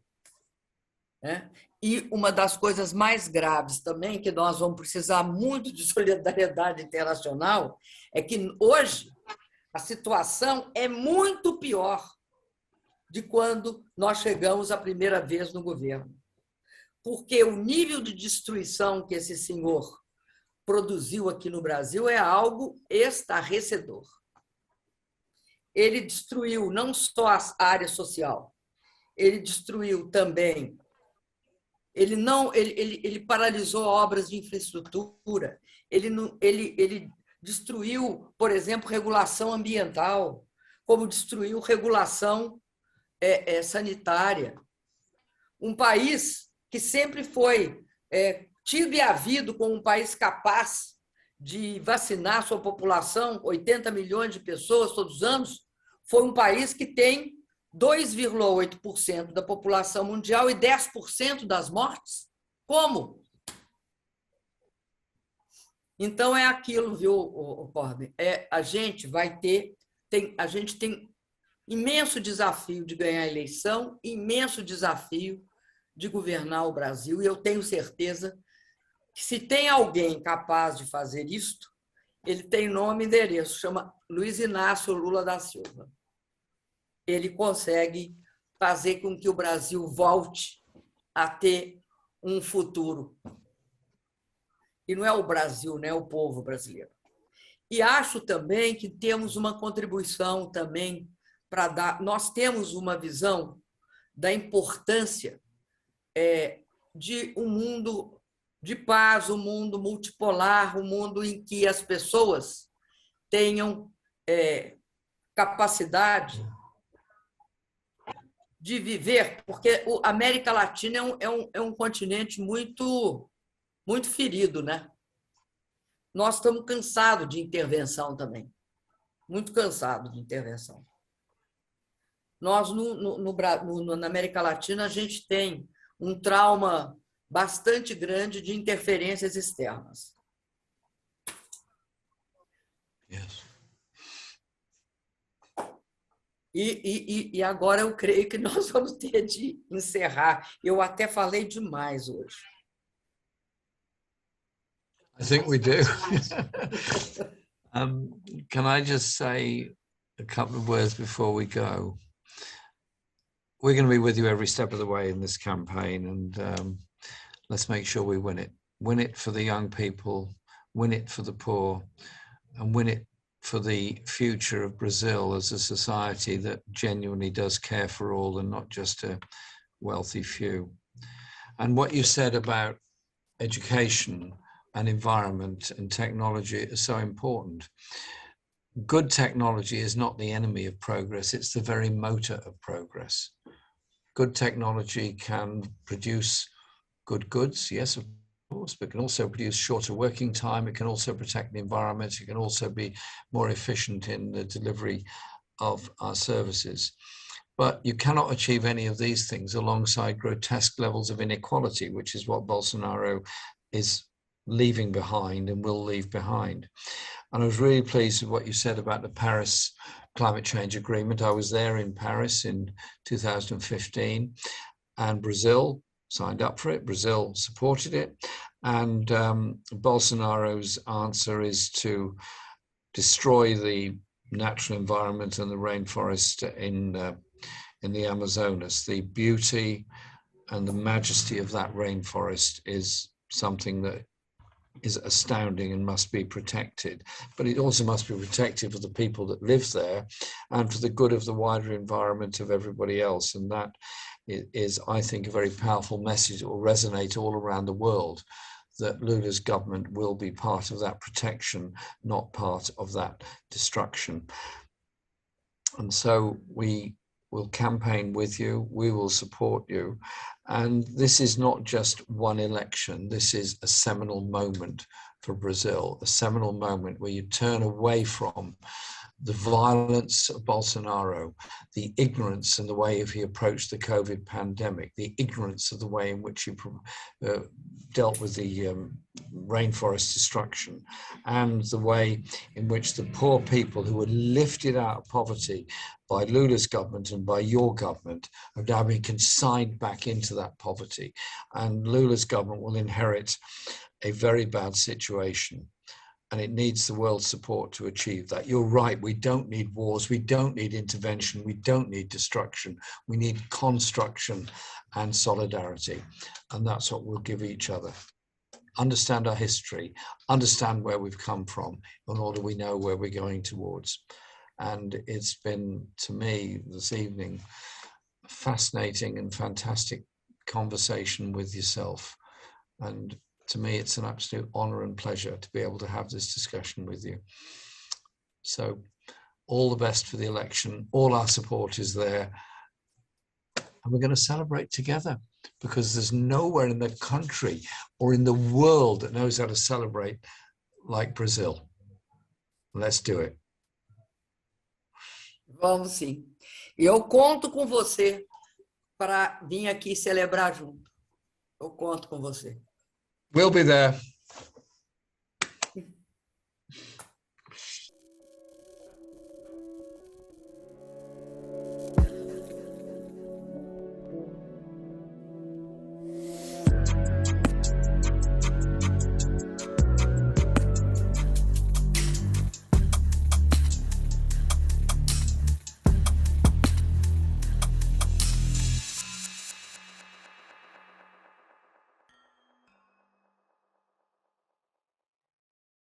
Hola, un cordial saludo a todos los amigos progresistas que se reúnen para compartir la preocupación del fin del mundo. Esa preocupación también la tenemos en América Latina. La tuvimos con la pandemia. A pesar de representar el 8% de la población mundial, el 32% de los fallecimientos ocurrieron precisamente aquí en América Latina. Y salimos de la pandemia, y cuando pensábamos que todo estaba ya tranquilo, apareció el tema del cambio climático.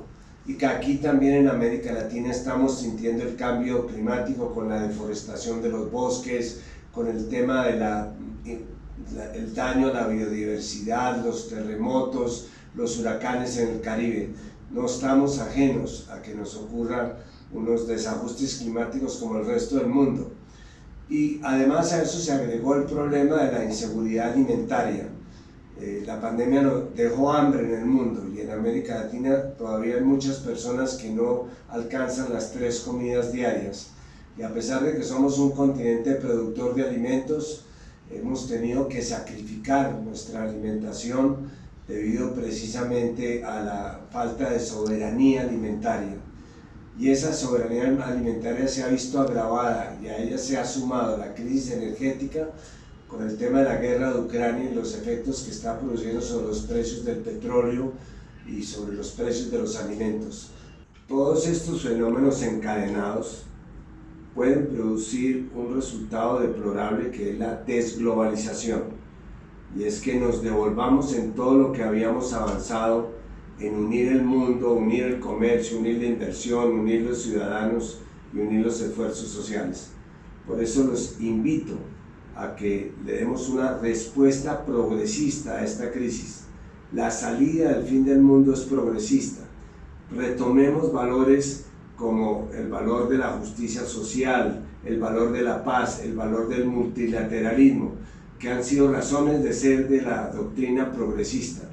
Y de la mano con ellos encontraremos una ventana con la luz que necesitamos para superar esta noche oscura. Los invito entonces, compañeros, a tener fe y esperanza en el progresismo.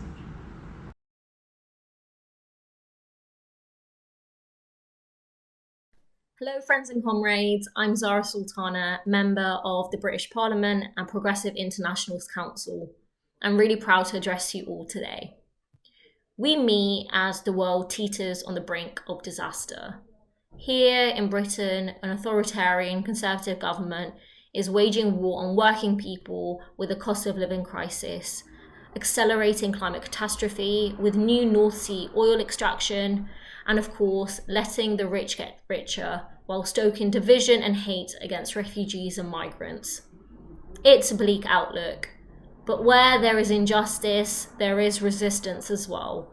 And here in Britain, we are inspired by the struggles from across the world, from victories at the ballot box in Bolivia and Chile, to trade unionists taking on Amazon in America, and protesters in Palestine refusing to be erased. These global struggles for freedom are an example to us here in the old centre of empire. And building bonds across borders is not an optional extra. It is a precondition to our success.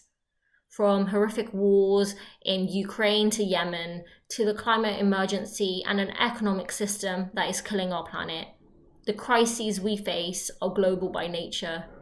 So as our planet burns, we must make good on the promise of an old socialist hymn, to bring to birth a new world from the ashes of the old. That is what I will continue to fight for this year, and I look forward to fighting for it alongside all of you. Thank you and solidarity. A las y los amigos de la Internacional Progresista, un gran saludo, un gran abrazo. Soy Marco Enríquez, coordinador del Grupo de Puebla y uno de sus fundadores. Este grupo de hombres y mujeres libres de 17 países de América Latina, el Caribe y España. Y en este día queremos enviarles un fuerte abrazo. Hemos trabajado juntos en distintas materias, como observadores electorales, en propuestas programáticas, en seminarios, en encuentros, en debates. La Internacional Progresista y el Grupo de Puebla han emergido en el debate internacional en los últimos 2 o 3 años con mucha fuerza. Juntas y juntos hemos construido un punto de vista distinto en esta enorme manipulación mediática mundial que intenta caricaturizar los valores progresistas y demonizar procesos de transformación social y estructural. Aquí, desde América Latina y el Caribe, les queremos expresar este conjunto de líderes de 17 países nuestra más fraternal admiración por lo que han hecho. Han logrado incidir en el debate mundial. Son nuestros aliados. América Latina y el Caribe somos el 8% del mundo. Sin embargo, hemos aportado 32% de las muertes en la pandemia. Algunos de nuestros países padecen deudas públicas que no podrán pagar y que dependen de la presión internacional para recuperar acceso a flujos financieros, para salir adelante y con nuevos modelos de desarrollo. El cambio climático lo pagamos nosotros no en mapas, en la realidad. En el Caribe se han desaparecido bordes costeros, islas. Y por eso que hemos planteado que América Latina y el Caribe somos hoy día un continente irrelevante, producto de nuestra tragedia económica, producto de muchas razones, pero somos también la solución. En materia agroalimentaria, en materia geopolítica, un continente de paz, una región del mundo que tiene mucho más que aportar al mundo, pero que requiere entonces volver al debate mundial. Y eso lo hacemos desde el Grupo de Puebla, junto a muchas más instituciones y organizaciones, y siempre acompañando a la Internacional Progresista. Larga vida a ustedes, un beso y un abrazo.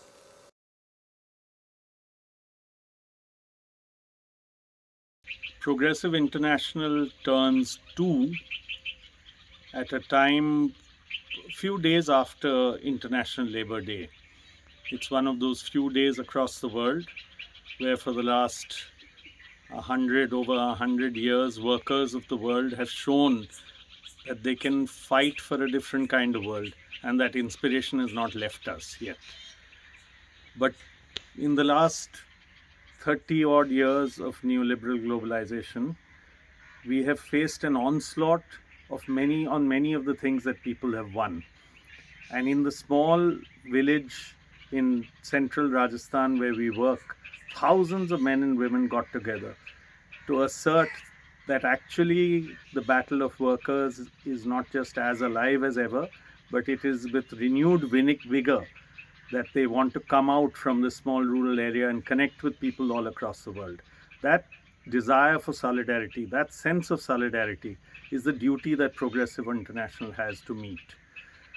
The entire capitalist class has fantastic collaboration with one another.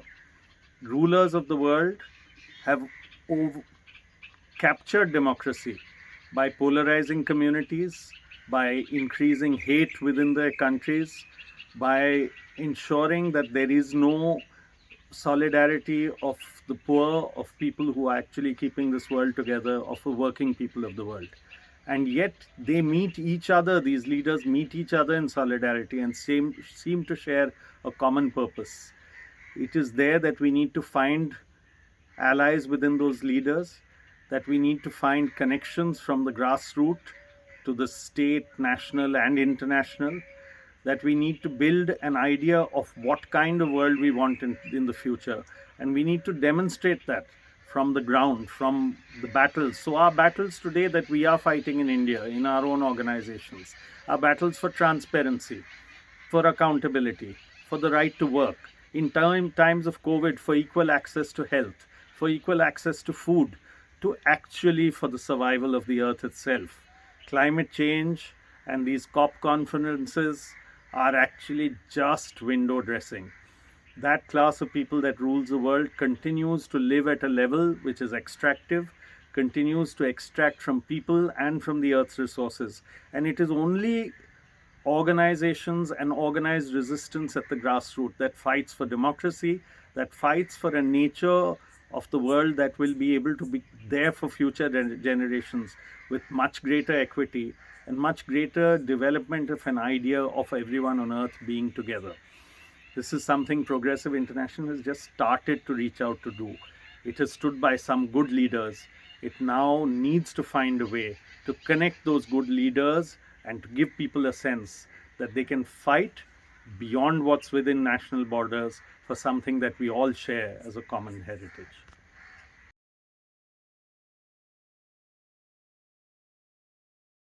This is the second time in modern history we are faced with the question of radical evil. The first time it was the concentration camps, and now it's the refugees pushed into the sea, the rising authoritarianism, burning water, and everything seems hopeless. And in these times of darkness, what we need is a solid hope. Progressive International is the solid hope for action. Happy birthday, Progressive International, and many happy returns.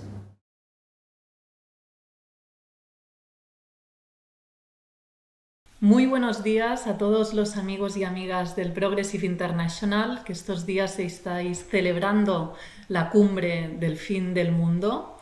Desde Barcelona en Comú os queríamos enviar un caluroso saludo para animaros a trabajar conjuntamente durante esta cumbre.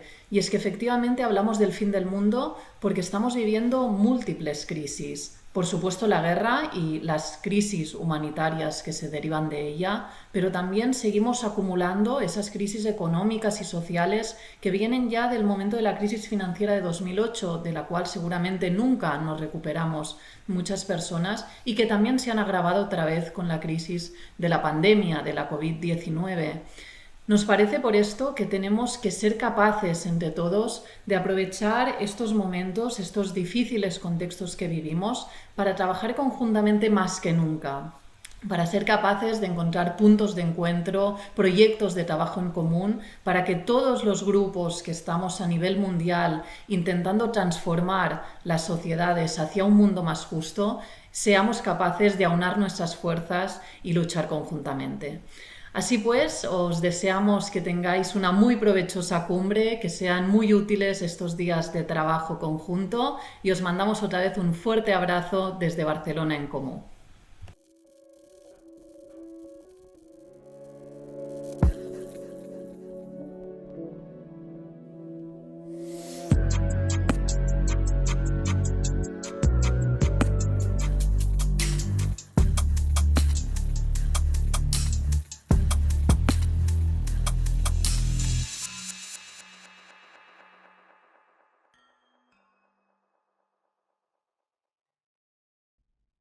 Thank you so much for giving me the opportunity to address the second annual summit of Progressive International. Let's face it, these are tough times. The war in Ukraine has not only devastated Ukraine, but it's meant increased hunger throughout the world and increased militarism. Here in the United States, where the Pentagon budget is already so bloated, we see it ballooning. And we see this dangerous, aggressive alliance called NATO now having new life. But I want to talk about some of the opportunities. For example, people around the world are saying, why is the US and the West so determined to bring Putin to task for war crimes when they're never held accountable for the war crimes they and their allies commit in places like Iraq, Afghanistan, Libya, Yemen, Israel? There's also an increased understanding of the real threat of nuclear war and a call for the abolition of nuclear weapons, like the UN treaty is calling for. We also see environmental groups that are now really linking the issue of war and the destruction of the environment, saying that war is indeed a form of ecocide. We hear the calls not only for decarbonization, but for demilitarization. And there is now a new impetus when we see the prices at the pump for a crack course in green energy that would blanket the world with solar panels and windmills and water turbines and geothermal plants. We in the United States have new alliances that are coming together to link all of these issues, like the Poor People's Campaign that is mobilizing a mass movement in Washington, D.C. in June, that is bringing together the evils of poverty, militarism, of environmental destruction and racism, and calling for a moral revival. So we have a lot of work ahead of us. And we know that our future, our vision of a world that is clean, sustainable, just, and peaceful is the only thing that will save our planet. And Progressive International is part of that movement leading us in that direction. We know another world is indeed possible. Let's get out there and build it.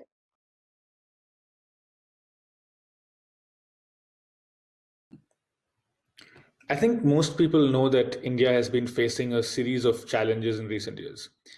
I think that these challenges also highlight the stark need for internationalism in the world today, and therefore the importance of the kind of work that the Progressive International does. I'll highlight three of these challenges. The first is the attempt to financialize and capitalize India's agricultural sector, which was illustrated by the Indian government's recent attempts to bring in certain farm laws, which would have dispensed with the localized and regulated market within which farmers sold their produce, and replaced that system with heavy corporate involvement in a way that left these farmers more vulnerable. After sustained protests, the government took back these laws, but there's very little doubt in people's minds that they will try again. I think this is part of a more global effort to financialize agriculture in places where that process is still incomplete. The second challenge is the rise of a religion-based majoritarian polity, which is illustrated by a new citizenship law, which for the first time in India's history made religion a criterion for obtaining citizenship, in the first time in India's independent history. It offers citizenship to non-Muslim citizens of three of India's Muslim-majority neighboring countries. And this has to be seen in the light of a significant spike in vigilante violence against Muslims in various parts of India that has tacit, if not active, support from both the ruling political class as well as the police forces. For example, and this is strikingly reminiscent of something that happens in Israel, is the demolition of the homes of people who are alleged to have been participants in a riot without any due process or any legal process. And these people have been predominantly Muslims whose houses have been demolished. The third challenge, and this is linked to the previous two, is centralization of state power and the gradual disempowerment of institutions and organizations that are meant to be conduits through which power can be dispersed or more evenly distributed. For example, recently a very highly restrictive law on the functioning of NGOs was upheld by the Indian Supreme Court. And this case is an illustration of two things. One is the extension of state power over social space, And the second is the deference of institutions, such as courts, to challenge this creeping extension of state power. And I think this is a problem that will be familiar to people from many other countries.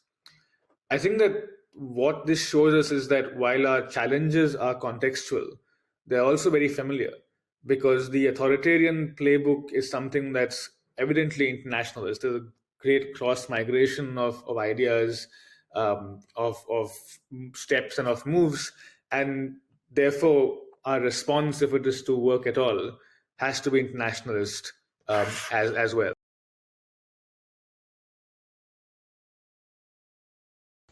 Hello, I'm Dusan Pajovic, campaign coordinator of the M25 Democracy in Europe movement.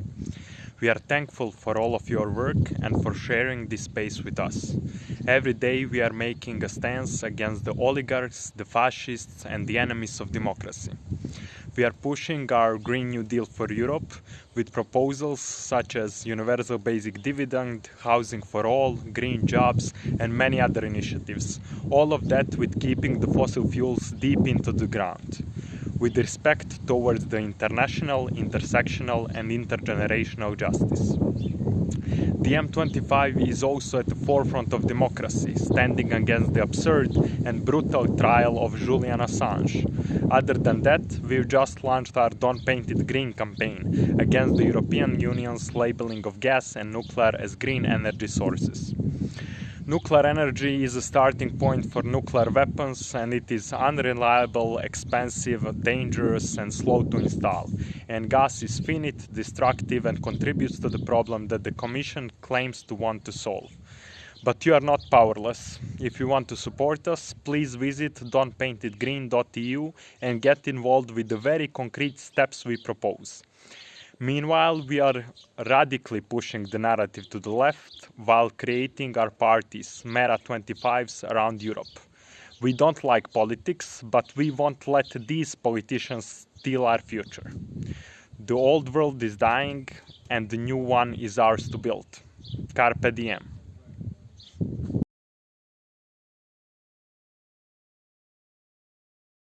The feeling to stand at the end of one's world is a challenge for everyone, or it should be. But it is firstly a challenge for those who pretend to stand on the left, or are supposed to, or are accused of. What is the meaning of being on the left? What is the meaning of the end of a world? The end of what is known and perceived as being the world. To be on the left is not being charitable or compassionate. Many people are. It is not being honest. Many people are. Many leftists are not. To be on the left is refusing to admit that a world, that precisely they live in, is the world, the natural, the realistic, and even the eternal world. Since any social configuration implies relations of power, in the family, in firms, in politics. To be on the left implies conflict with power and contradiction with perceived reality. What is hence the essential reason of power being admitted before that of being exerted, of being admitted so that it can be exerted? In Arabic, politics are called siyasa. Siyasa means taming and training animals. It is the exact synonym of management. Aren't politics presented as a management that should be devoted to objective and benevolent experts? People prefer exercising their anxiety towards uncertainty, shocks, and changes of any sort by transferring it to leaders, to decision makers, as they are now called. This need for the relief of anxiety lays the foundations of power. The negation of history and the denegation of politics, once understood as action in and on history. And as long as a world can be perceived as being the world, deserve being considered as right-wing and prevail in most places and most times. Only in crisis, In moments of rupture, left-wing unrealism becomes real and stands alone on an empty and crumbling scene, alone with uncertainty, risk, and will. Today's Lebanon gains its importance because it is an extreme illustration of financialization, of communitarism, and of manipulation of threats and fears.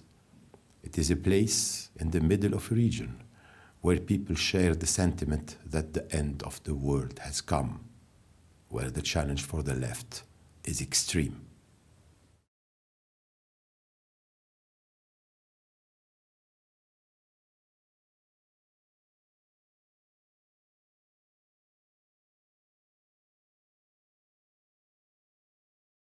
Hi, we are Arpine and Anna from Sev Bibar, meaning black pepper, a leftist critical platform in Armenia.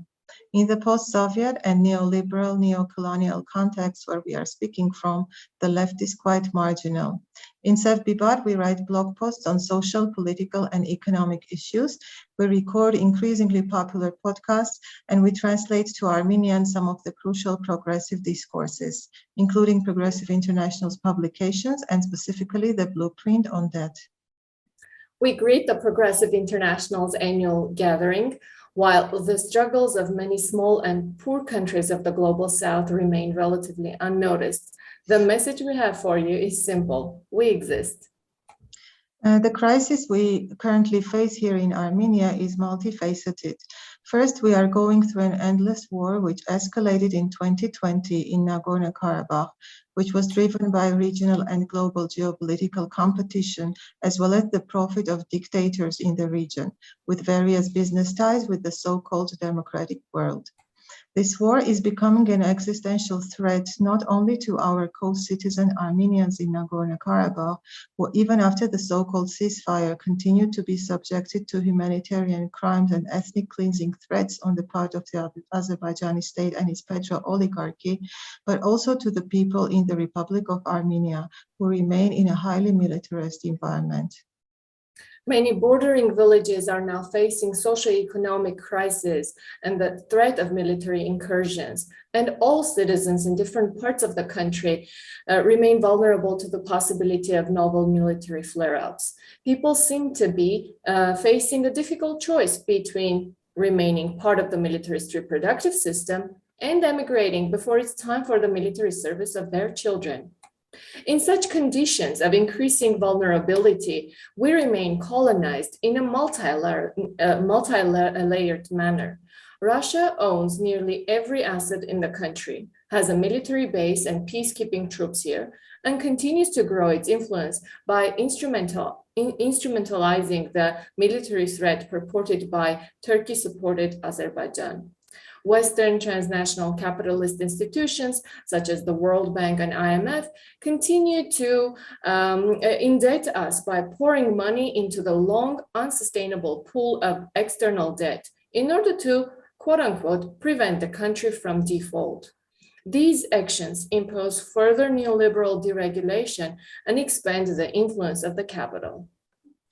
Independent of their origin, all colonizers push and compete for extraction of resources from the earth on which we and countless living species live. The importance of international solidarity in this context cannot be emphasized enough. While we lack critical analysis and voices at the local level, we rely on such support from friends internationally. Thank you. Thank you.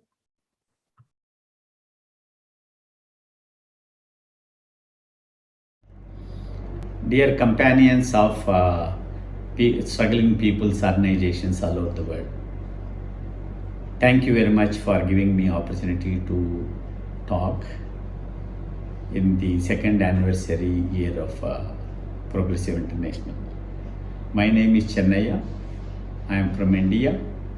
I work among agriculture workers, small and marginal farmers as a trade union federation by name APVVU. I am also convener of National Alliance of Agriculture Allied Workers Unions, short form NAVO. I am also chairperson of Asian Peasant Coalition. I'm here to talk about 104 million population who are the Adivasis, otherwise indigenous people, and their struggles for justice.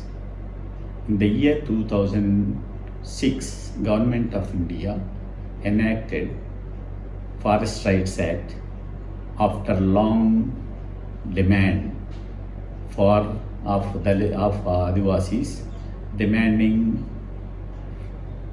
to recognize their rights over the forest and forest producers. So far, 1.73 million claims are only cleared out of 4.23 million applications submitted to government. Is an indication that there is no political will for government to recognize the habitation and also inalienable rights of Adivasis over the forest and forest producers. In addition, Government of India is coming out with a lot of development in the name of development projects, grabbing the land from the Adivasis and also forest land, and displacing the Adivasis mercilessly. APBB has been struggling in support of the Adivasis for their rights over the forest and forest produce.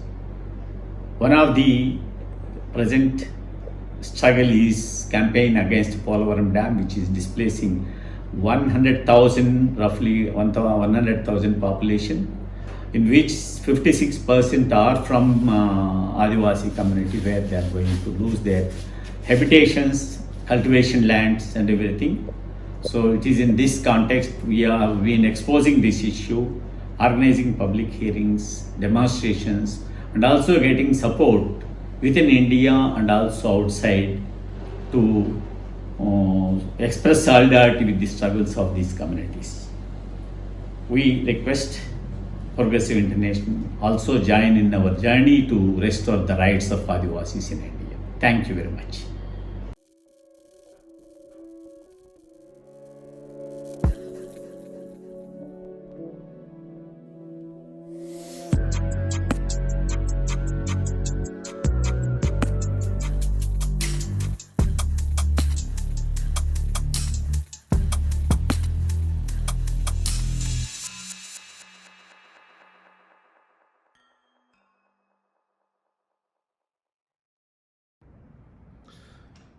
Então, pessoal, eu acho que essa cúpula organizada pela Internacional Progressista traz debates fundamentais nesse momento grave em que a gente vive, no Brasil, mas no mundo inteiro.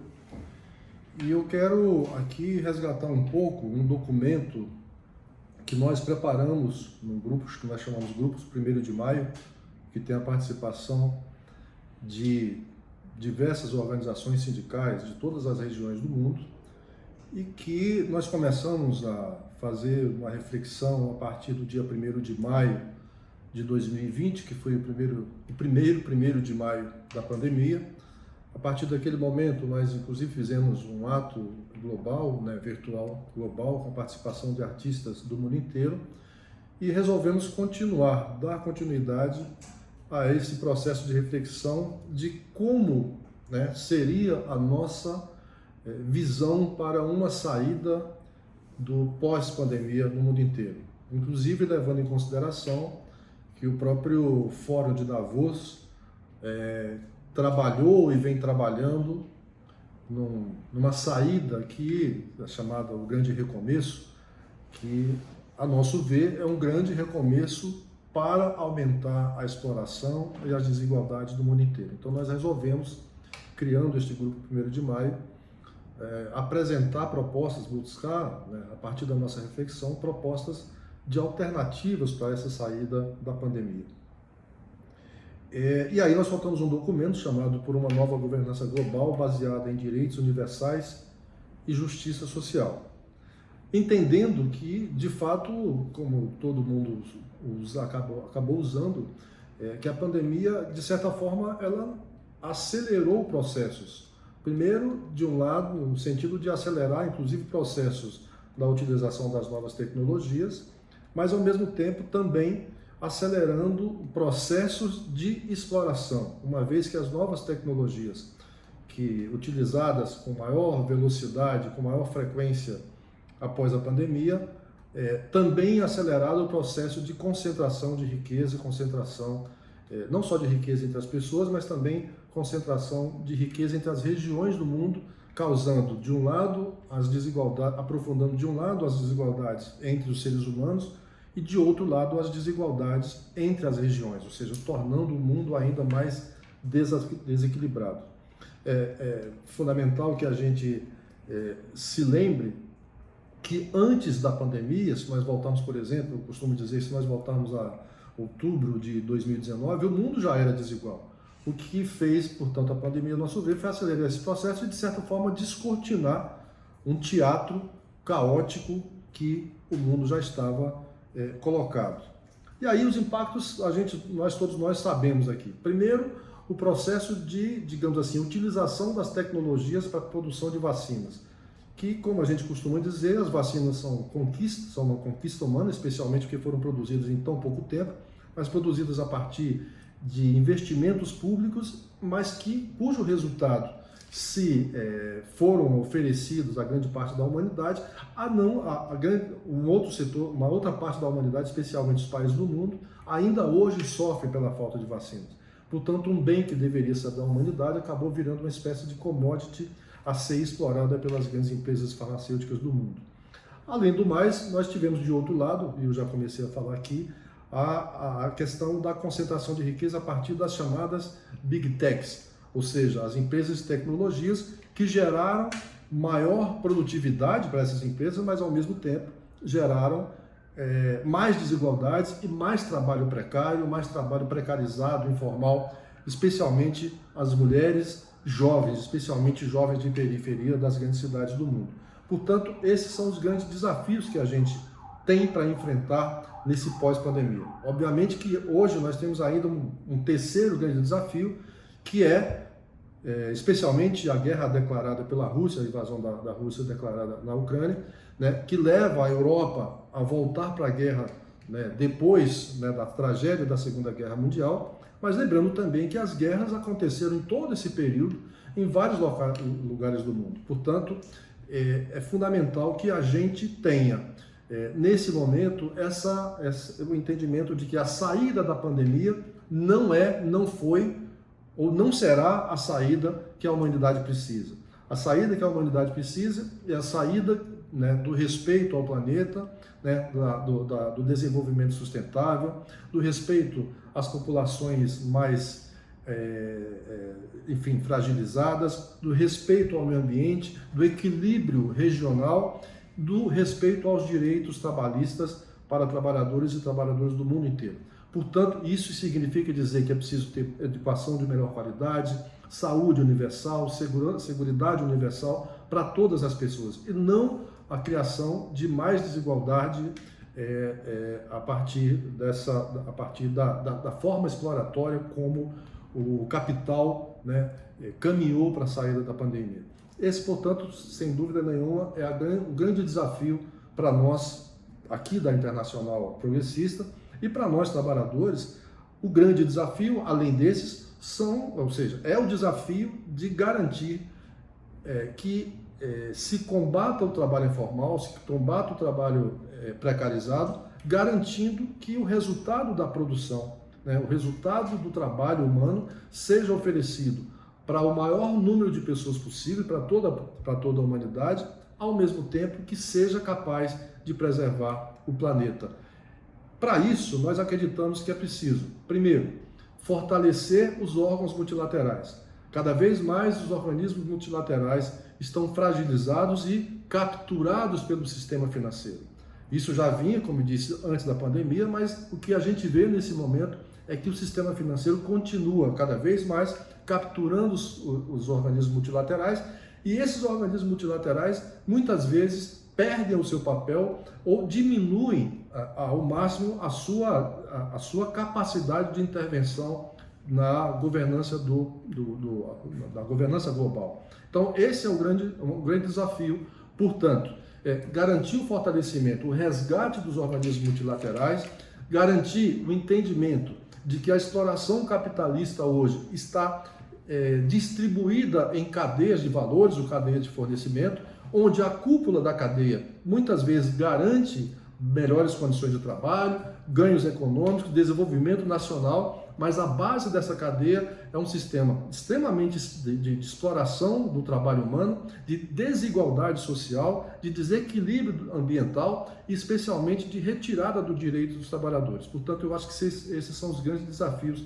para esse mundo que a gente quer construir, ou seja, um mundo multipolar, né, equilibrado, horizontalizado, com respeito ao planeta, respeito às pessoas, respeito aos seres humanos, respeito aos trabalhadores, especialmente os mais vulneráveis, para que a gente possa sair desse mundo e garantir, digamos assim, a existência do nosso planeta. Portanto, o novo planeta que está surgindo tem que contar com essas premissas e com essa preocupação. Grande abraço.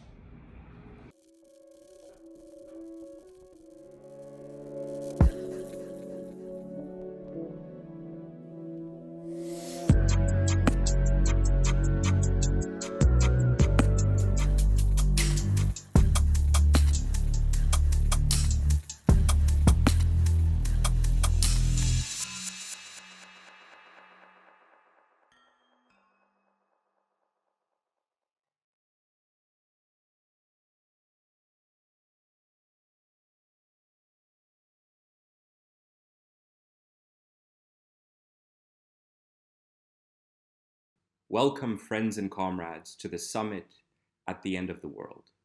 My name is Paavo Vargan, and I coordinate the Secretariat of the Progressive International. What do we mean when we talk about the end of the world? The end of the world for whom?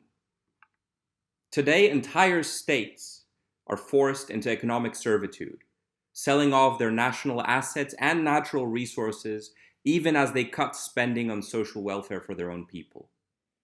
Those that refuse to comply are bullied and beaten, hit with vicious sanctions that lay siege to their economies and bring the ravages of hunger, disease, and poverty on their people. Or worse, they are turned against the people with force and weaponized against their neighbors. The effects?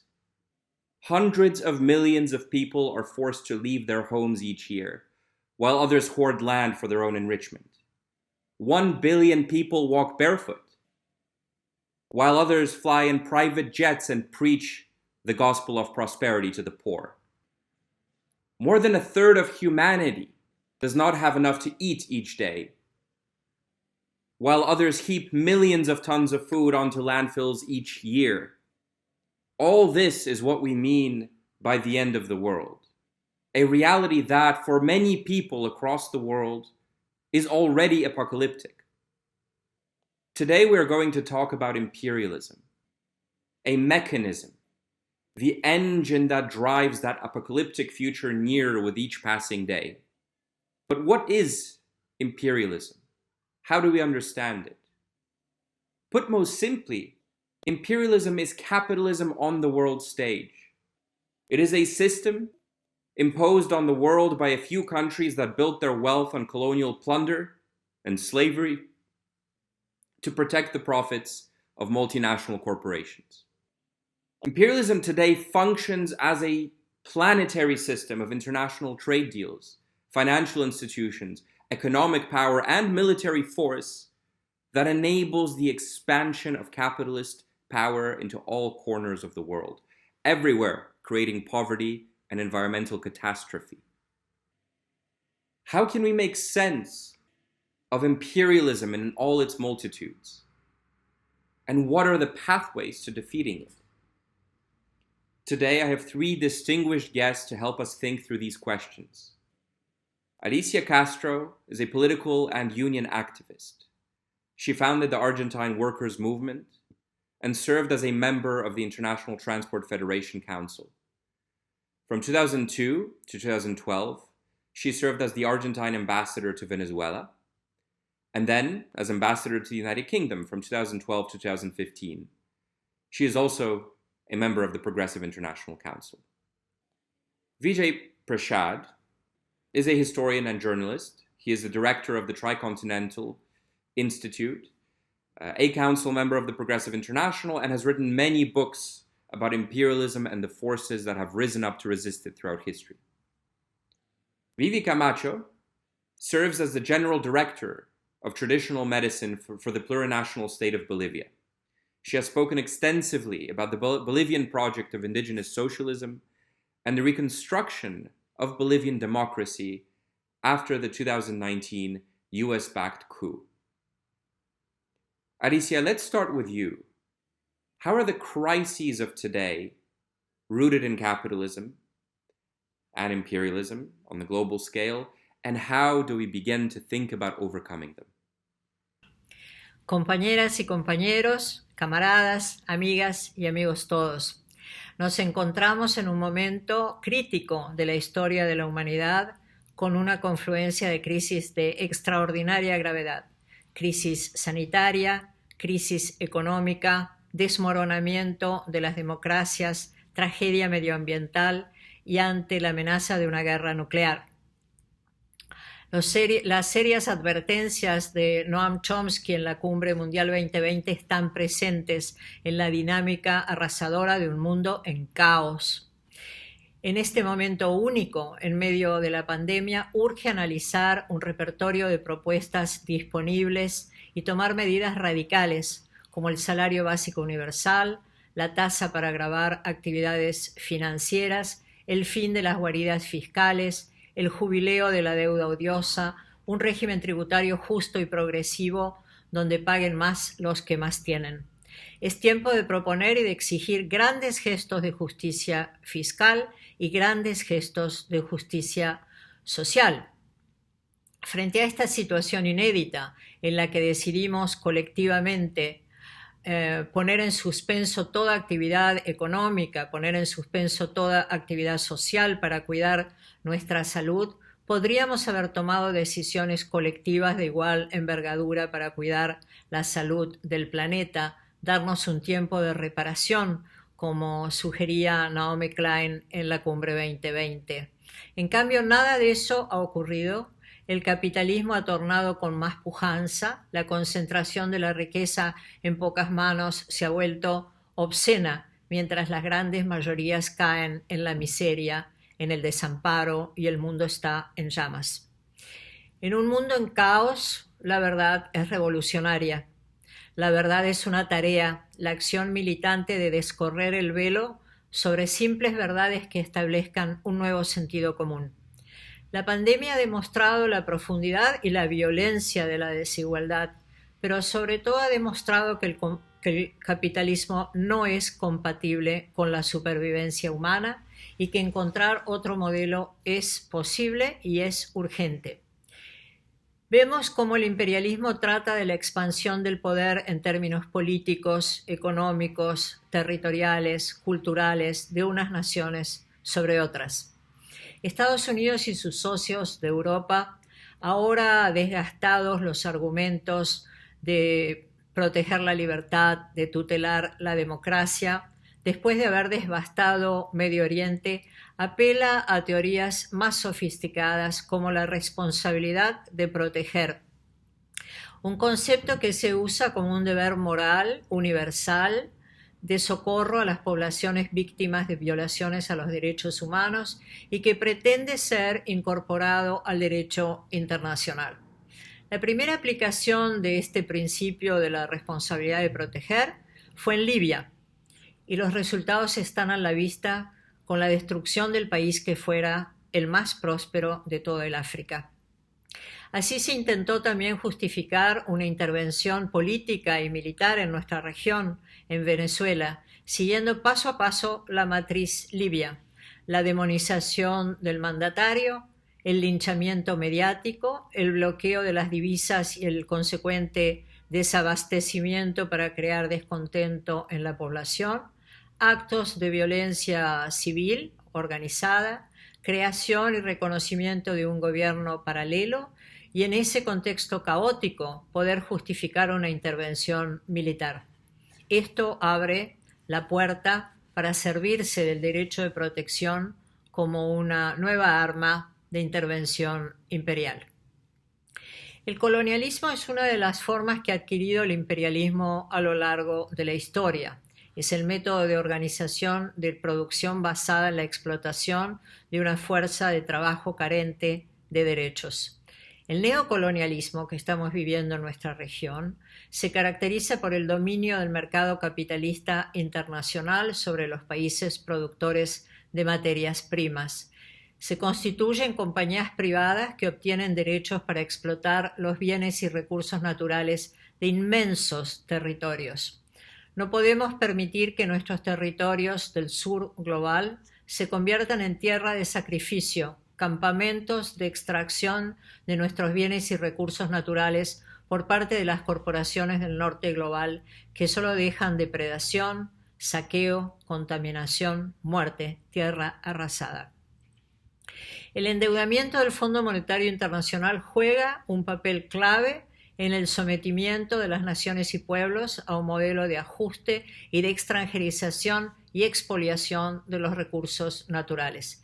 En Argentina, por ejemplo, se acaba de firmar un acuerdo con el Fondo Monetario Internacional que blanquea la conspiración entre el gobierno anterior del presidente Macri y el Fondo Monetario Internacional para que la oligarquía local y la oligarquía transnacional fugue la plata de la Argentina hacia el exterior y que sea el pueblo trabajador que cargue con esa deuda, que es en realidad una estatización de deuda privada.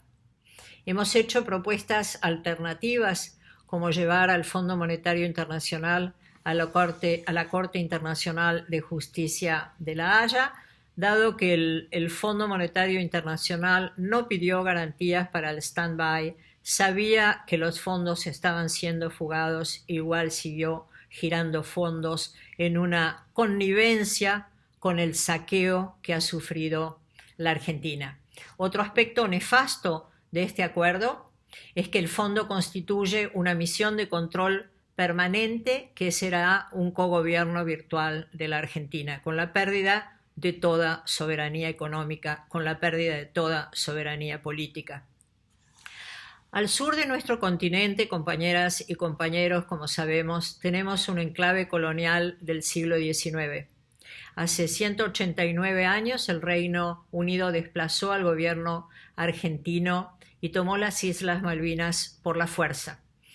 En el siglo XVIII, el primer lord del almirantazgo que circuló en la confluencia de los dos océanos Pacífico y Atlántico, al avistar las islas dijo: «Estas islas en tiempos de paz nos servirá para abastecernos de todo cuanto necesitamos, y en tiempos de guerra nos hará dueños de los mares, masters of the seas».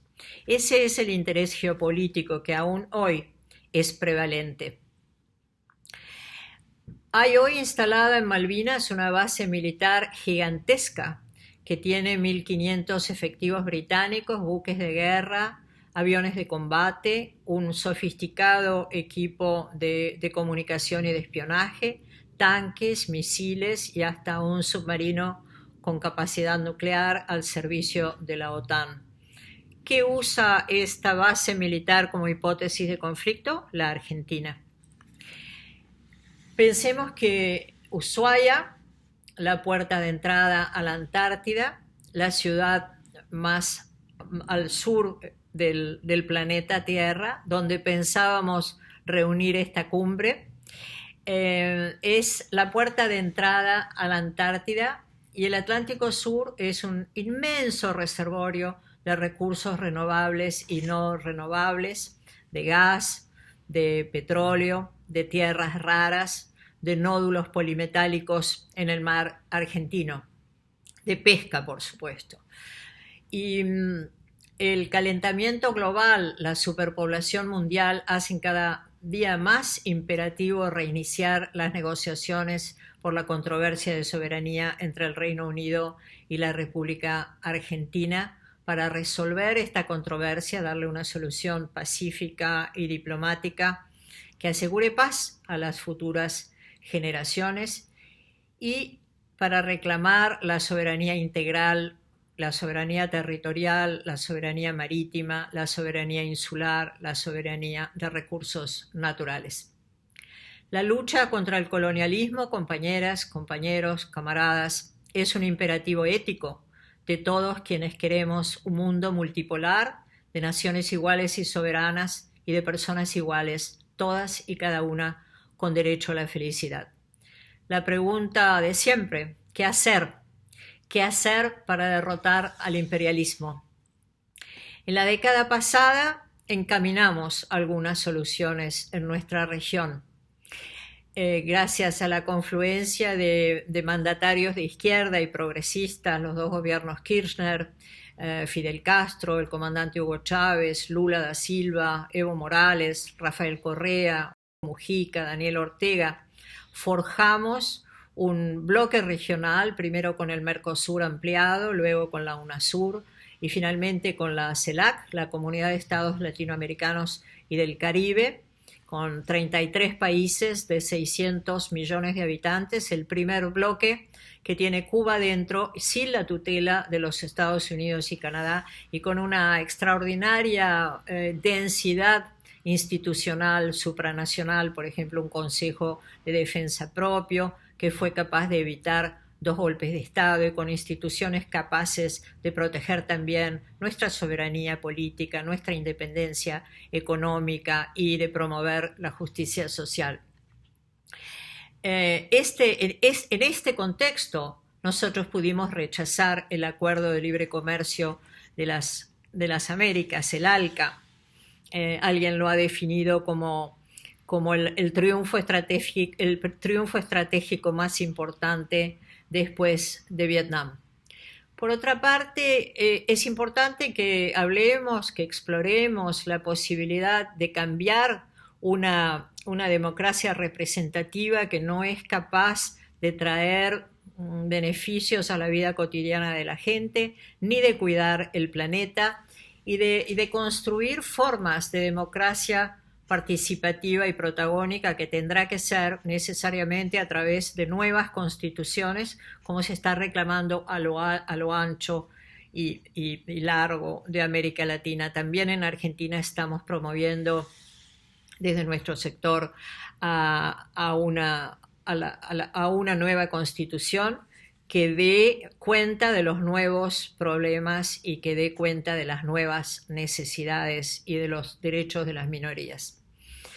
Se trata de conformar, como dice nuestro maestro Chomsky, una estructura social que sea capaz de permitir la plena realización de las capacidades humanas en una sociedad decente y justa. El papel de la Internacional Progresista, compañeras y compañeros, es clave para unir, para organizar, para movilizar a los movimientos progresistas en un frente común, con la fuerza capaz de promover un cambio de paradigma y de establecer un sentido común humanista y de despertar finalmente una chispa revolucionaria. A toda revolución, decía Gramsci, precede una gran conversación. Esperamos, deseamos, auguramos que este encuentro, que esta cumbre de la Internacional Progresista sea esa gran conversación. Simón Rodríguez, el maestro de Simón Bolívar, tenía una frase muy bonita. América Latina no debe copiar ningún modelo, sino ser original. O inventamos o erramos. De eso se trata nuestra propuesta hoy, amigos, amigas, camaradas, de inventar. Muchas gracias.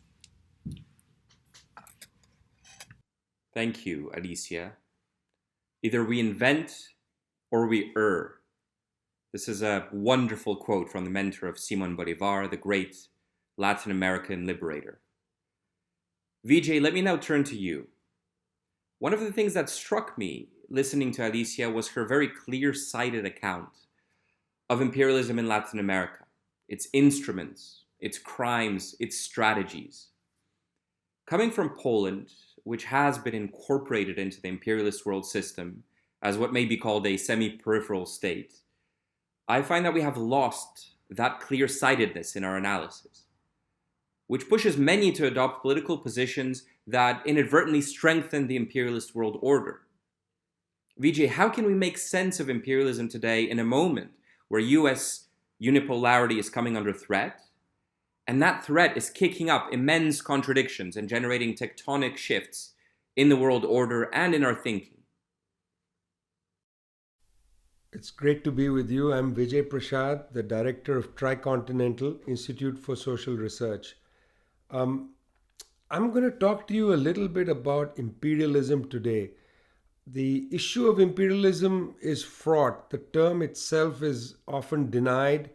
It's not given a room in our public discussion. Even in the left, there are corners that make light of the existence of imperialism, making light of the way the world is organized.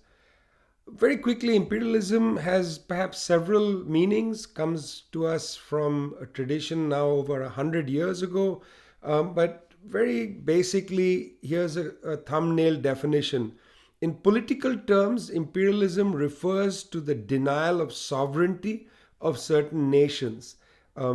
There is a kind of geography of imperialism. We typically mark it out these days along the axis of the North and the South, although things are, of course, more complicated than that.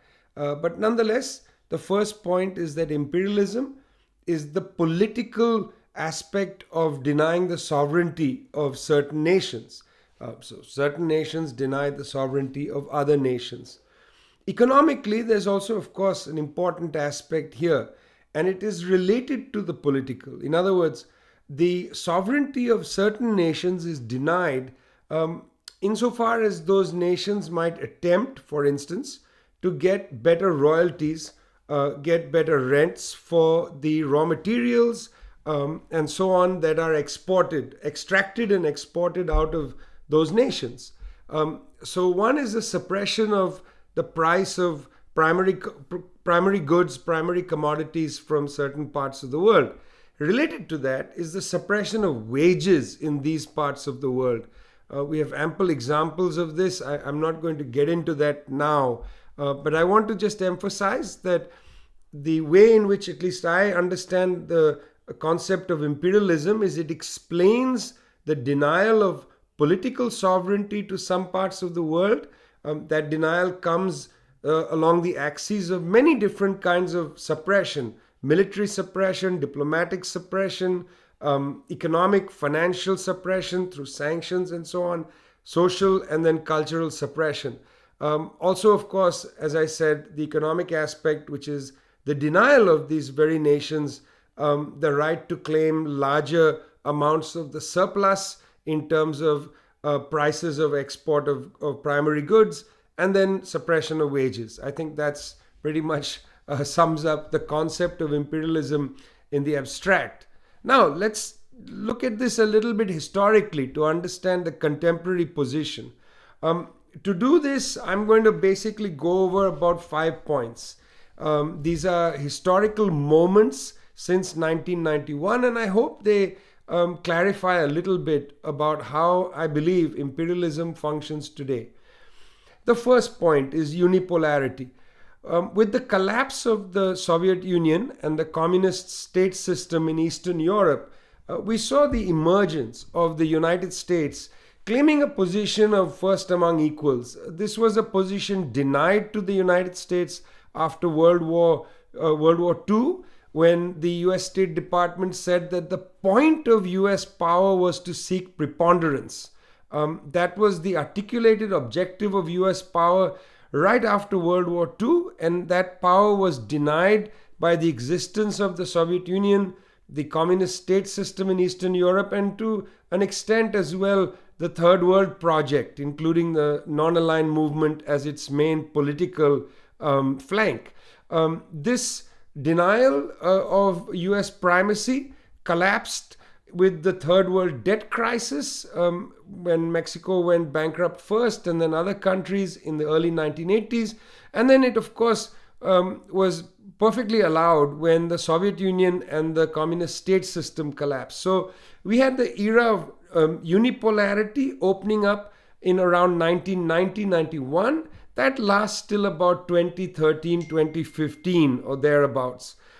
Two events define the emergence of unipolarity. The first being a set of events having to do with military power, and there we have the US war on Iraq 1991, all the way to the breakup of Yugoslavia 1999. And then on the economic side, the creation of the World Trade Organization in 1994. Russia was deeply weakened when the Soviet Union collapsed. It in fact joined the G7, making it the G8, and it became a NATO partner of peace. This is under both Boris Yeltsin from 1991 to 1999, and then from Vladimir Putin from 1999 onwards. At the same time, China under Jiang Zemin and then Hu Jintao from 1993 to 2013 essentially played a very careful game, inserted itself, or at least its labor, into the world capitalist system, and then didn't really rock the boat of the US dominated international system. Okay, so the first point is the emergence of unipolarity, where the US was in a sense unblocked. Second, we see a so-called signal crisis. This term comes to us from Giovanni Arrighi, from whom I'm borrowing it. We saw by the early 2000s, rather quickly, a decade after unipolarity had been established, we saw that the US had overreached by at least two ways. One is through over-leveraging its own domestic economy, over-leveraging banks, its non-productive assets and so on. And secondly, by trying to fight several wars at once. This is really made clear by the global war on terror. The actual signal crisis for the weakness of US power was the Iraq War of 2003 on the political side, and then on the economic side, let's call it what it was, the Great Depression, which starts in 2007-08. We see these two signal crises indicating that unipolarity had its limits. The third point, we see the rise in the second decade of the 2000s of both China and Russia. Now, China's emergence has several legs. One is the domestic economy begins to flourish. Don't have time to get into that, but it's just a fact that the growth rate is very high. And secondly, in 2013, China announces the Belt and Road Initiative and attempts a kind of global project that rivals the International Monetary Fund. Russia also has a development, an emergence, re-emergence on two legs. First, Putin, who took over from Boris Yeltsin after the World Depression, it's sometimes called a Great Recession, but really is a depression. Putin fought off sections of the oligarchs to assert state control over sections of the economy. Didn't change the basis of the economy, but some sections he brought into control. And secondly, Russia twice exerted itself outside its borders, first in Crimea in 2014 and then in Syria in 2015. This is the first military challenge to the United States since the fall of the USSR. So China and Russia also deepen their own cooperation with each other. That's a significant fact. Number 4, the United States begins to articulate what you can call a global Monroe Doctrine. That means that the whole world is effectively under US dominion. Very important that they begin to say by around 2018 that the global war on terror is over, and now the point of US power is essentially to hold back, to suffocate the emergence of what are called near-peer rivals, Russia and China. And anything can be done there, including the use of intermediate nuclear weapons, which is why the United States withdraws in 2018-2019 from the Intermediate Nuclear Weapons Treaty, just destroying the arms control regime. A major confrontation is put together against China and Russia. We generally call that the new Cold War, kind of hybrid war, pressure placed on Russia and China, attempting to isolate them, break them, and as US Defense Secretary Lloyd Austin said recently, to weaken Russia. Liz Truss, UK Foreign Secretary, also talked about weakening China. Well, we see that this is a good example of imperialism, that is to say, two powers, major powers in Eurasia, attempting to assert themselves even modestly, not a direct frontal challenge to the United States, but a challenge at US borders, challenge over who gets dominion over Europe. In other words, United States frustrated that Russia and China making inroads into integration of Eurasia. That was unacceptable. And so, in a way, the war in Ukraine is actually caught up in all these things, where the United States seeks to integrate Europe into an Anglo-American project through NATO, rather than to allow Europe to integrate into Eurasia. And Ukraine gets caught up in this. Obviously there's much more to the war in Ukraine. What is imperialism? Imperialism is just this. It's the attempt to suffocate other countries, prevent them from rising up, near peer rivals, and so on and so forth. It's pretty incumbent upon people of goodwill, sensitive people of the left, to chart out a different path than this kind of confrontationist logic. We need a new kind of non-aligned movement. We need a new kind of movement that says peace must stand ahead of militarism. The world has spent, largely the West, by the way, over $2 trillion in arms. That's unacceptable. We need to be spending that kind of money to deal with the climate catastrophe, to deal with hunger, to deal with the other obstinate facts of history. That's where that money should be going, not towards more arms, more confrontation, and so on. Imperialism is expensive for humanity, very expensive. We need to get out of this. We have to set it aside for the sake of humanity. Thanks a lot.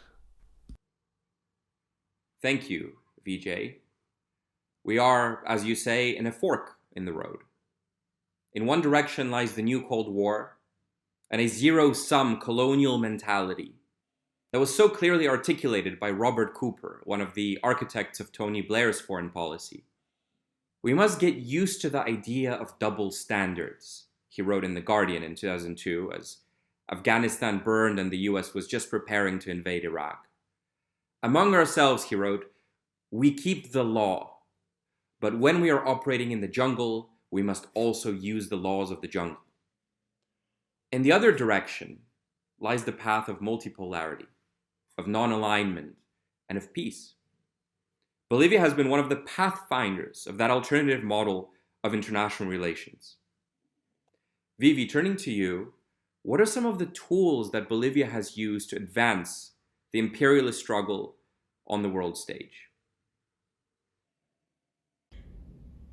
Hola, sumas punche kachon tukuikunapaj, noga sotivivi Camacho, noga quechuacani, kai Bolivia koya suyumanta tiakuni hatuna paigui.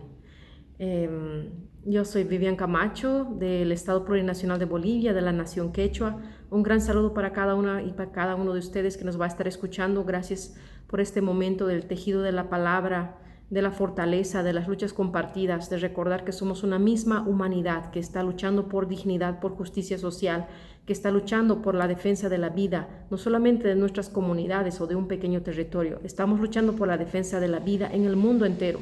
La lucha mundial anticapitalista, antiimperialista, tiene que seguir avanzando. Solamente si el capitalismo termina, vamos a poder rescatar la vida. No puede ser que el capitalismo ha llegado a niveles de devastación terribles, donde el 99% del mundo estamos sosteniendo a un 1% que detenta todas las riquezas. Y encima de eso nos dicen que nosotros somos los culpables y que nosotros contaminamos. Es mentira. Quienes contaminan no es el mundo, no es la humanidad, es la codicia corporativa, global, mercantil, capitalista. Es por eso que la lucha antiimperialista tiene que seguir adelante con estas reflexiones. En Bolivia hemos sufrido directamente los ataques imperialistas desde no estos últimos años, no solamente en el golpe que así ha sido, sino que el imperialismo, junto con el colonialismo, sigue adelante, no ha cesado. Y aún así estamos resistiendo.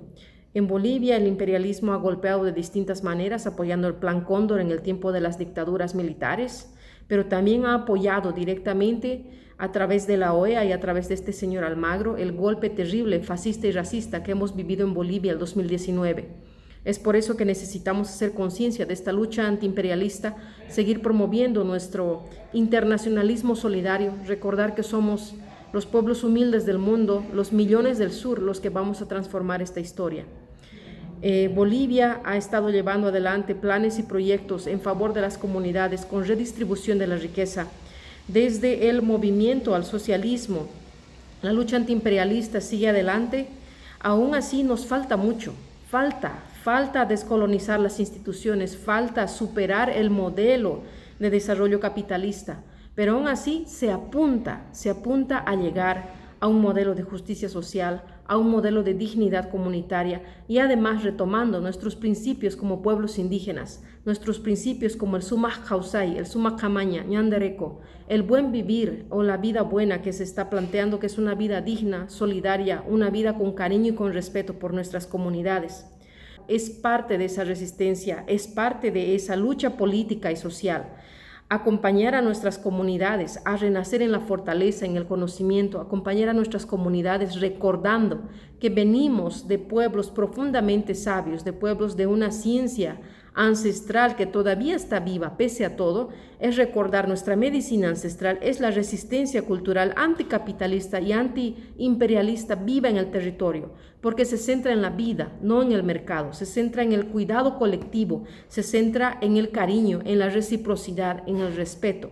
Es por eso que necesitamos retomar estos principios de solidaridad colectiva, de cuidado colectivo, recordar que somos juntos, no ganches, canche, somos juntos. Yo no puedo ser sola, necesitamos la fuerza del tejido, necesitamos la fuerza de nuestras comunidades, necesitamos la justicia social en nuestros territorios, la justicia económica, necesitamos la justicia epistémica, que nuestros conocimientos sean reconocidos, que nuestros conocimientos dialoguen con los otros saberes. Basta de racismo epistémico, basta de racismo estructural histórico contra nosotros. Necesitamos recordar que gracias a que las comunidades indígenas están vivas hoy día, están preservando fuentes de agua, territorios, lugares sagrados, están preservando el cuidado integral de la vida, no solo para ese pequeño territorio, sino para el mundo entero. Es por eso que la solidaridad, el internacionalismo solidario, la lucha por nuestras causas justas en cada uno de nuestros territorios debe ser acompañada por la fuerza de todo este tejido.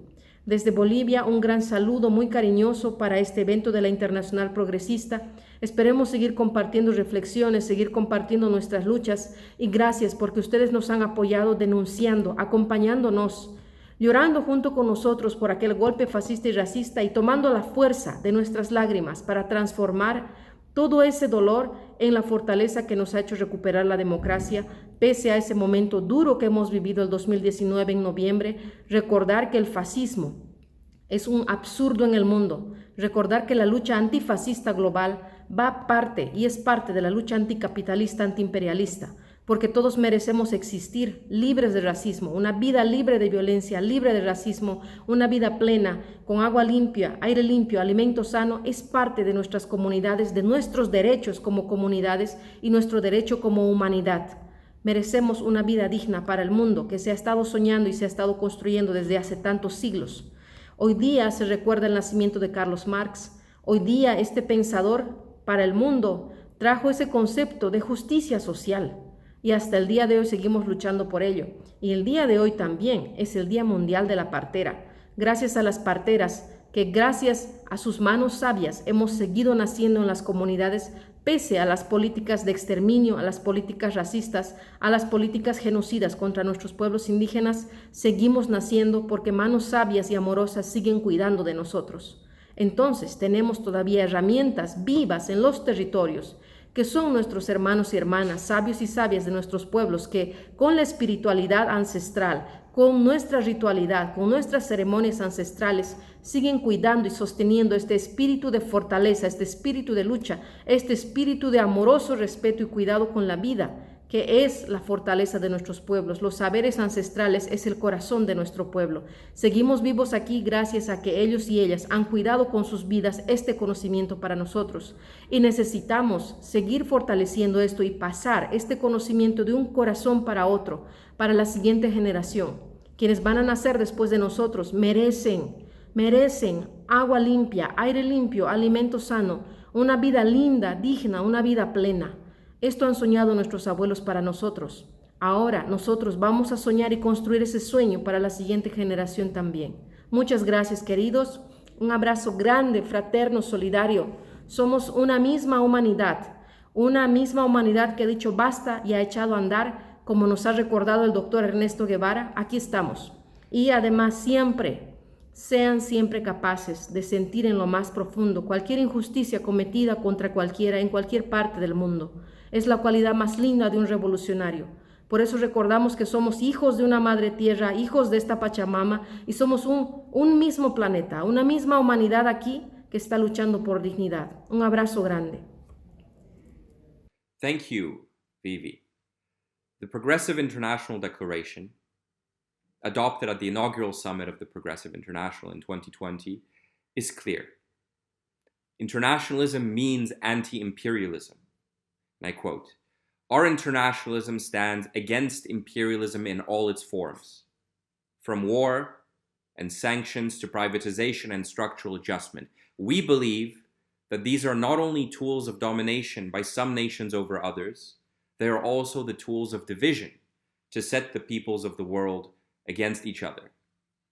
In the three interventions we heard today, from Argentina, from India, and from Bolivia, we heard about the nature of imperialism, its historical trajectory, its tools and strategies, and the tools and strategies that can be applied to confront it. As the Progressive International meets this week, we will keep these lessons in mind as we chart our resistance to the structures of imperialism and help support the emergence of a peaceful, multipolar world. Thank you for listening.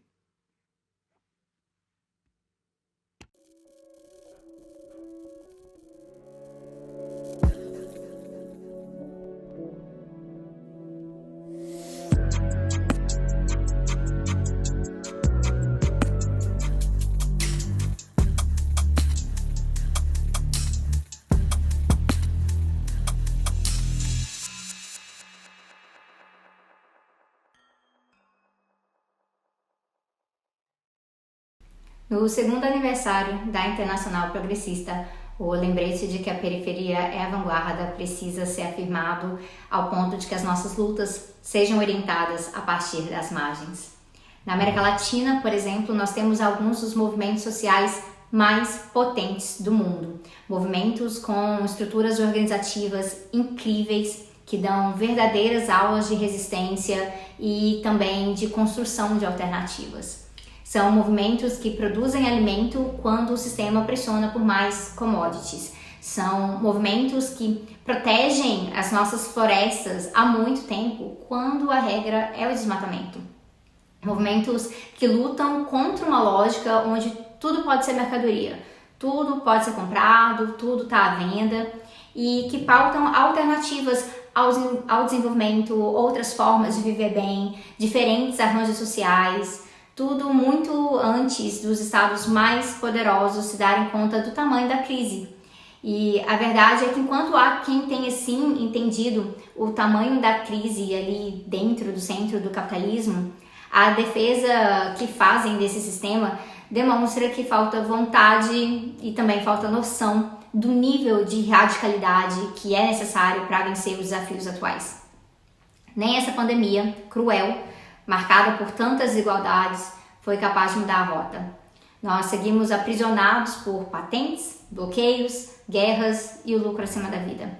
Nós vivemos num sistema onde a morte é normalizada e os bilionários controlam não somente os meios de produção, mas também a imaginação política e social de como deve ser o futuro. Ficam insistindo para a gente olhar para o espaço enquanto destroem a Terra. E por isso nós não temos razão alguma para acreditar que o acirramento da crise ecológica que é uma crise muito estampada nos impactos que nós já sentimos da crise climática, da mudança climática, nós não temos razão para acreditar que o medo do pior será suficiente para que mudem a rota. Não vamos esperar que as instituições vigentes e os donos do sistema acordem para a realidade, porque eles não vão. É na luta internacionalista que a gente se encontra, onde o Sul é o Norte, e ele aponta necessariamente para a mudança do sistema e para a emancipação dos povos.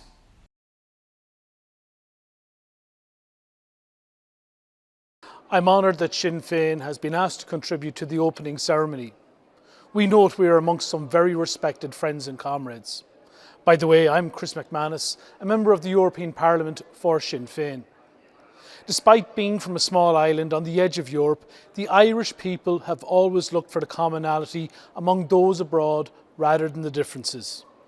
Our traumatic experience of British colonialism has given us an obligation to speak up when we see other people around the world subjected to systemic injustice.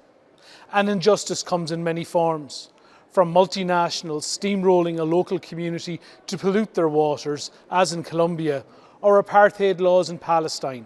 That pain is the same.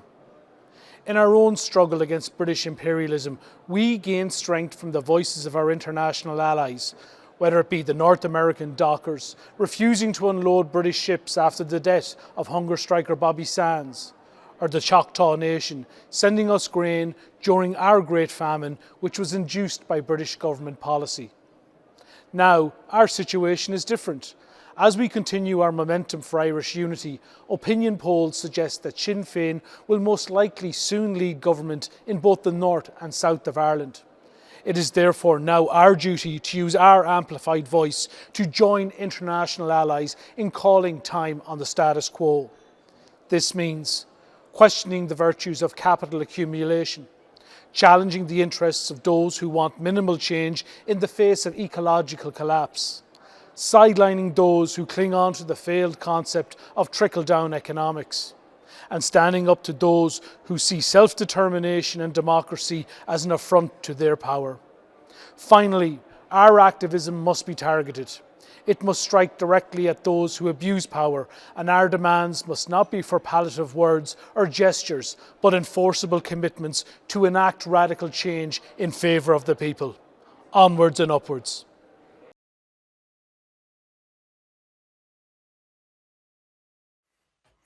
Greetings, I am Jesus Chuy Garcia, U.S. Representative for the 4th District in Illinois.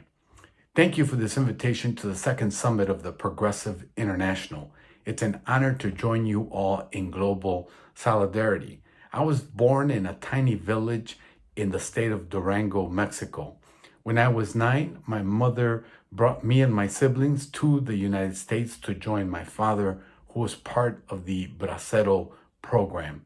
So I grew up in Chicago, a city with a rich history and both worker solidarity and cross-racial unity, a birthplace of the U.S. labor movement, but also a deeply segregated and famously redlined city where divisions along ethnic and racial communities are exploited by the political machine to suppress progressive change. And it's in that environment that I learned to organize as part of a multi-ethnic, multiracial coalition that banded together for the first time. The Rainbow Coalition, as we called it, was a movement for Black and Brown unity. We created a majority platform to push back against the elite few. Even in those early days when we were focused on block by block organizing, it was hard not to see parallels of other international struggles. I think this is internationalism. It's part of who I am, part of who we are as an immigrant community. Our stories are living testaments to the real human consequences of foreign policy decisions. So when I was a student in college, I advocated against apartheid, followed with the concern over wars in Central America, and protested against American intervention overseas. Our struggles, it seemed, were already international. So maybe our movement should be too. It's a lesson that I've carried with me to this day. Let me offer a brief example. I recently traveled to Central America where I met environmental defenders fighting for the right to unpolluted air, water, and land.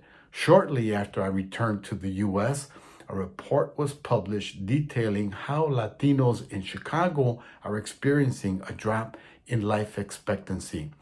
Kids in my community are hospitalized for asthma at 3 times more frequent than in other parts of Chicago. The struggles for environmental justice in Central America and Chicago have roots in persistent health, economic, and racial inequities that define our world today. So I'm proud to join you all on this platform, building a coordinated, mutually respectful movement around these issues. And in Congress, as in Chicago, and on the international platforms that we build, I'll be keeping that first political message I learned: strength in solidarity, close at heart.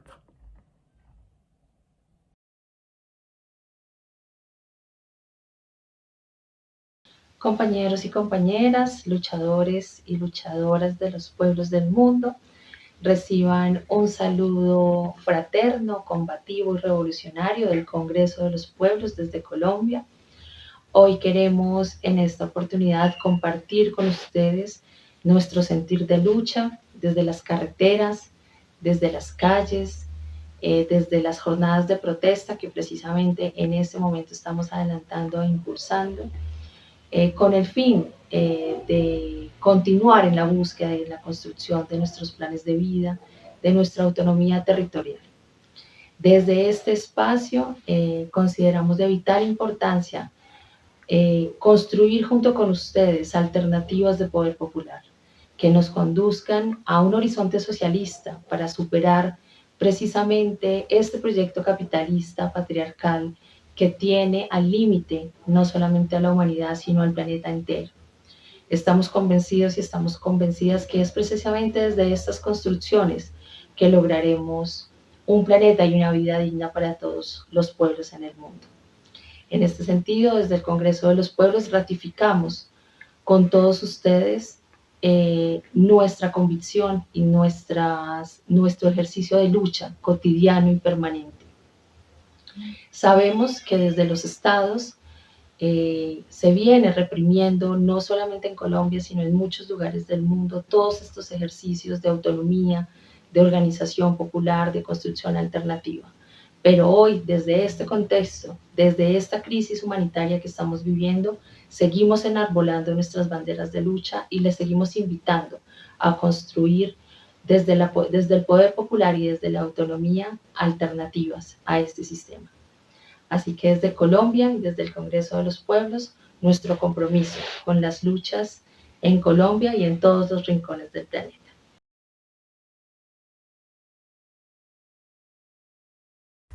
Good morning, good afternoon, everyone. My name is Nelly Dinakawa. I'm the General Secretary of Namibian Domestic and Allied Workers Union, representing domestic workers, gardeners, and cleaners countrywide in Namibia.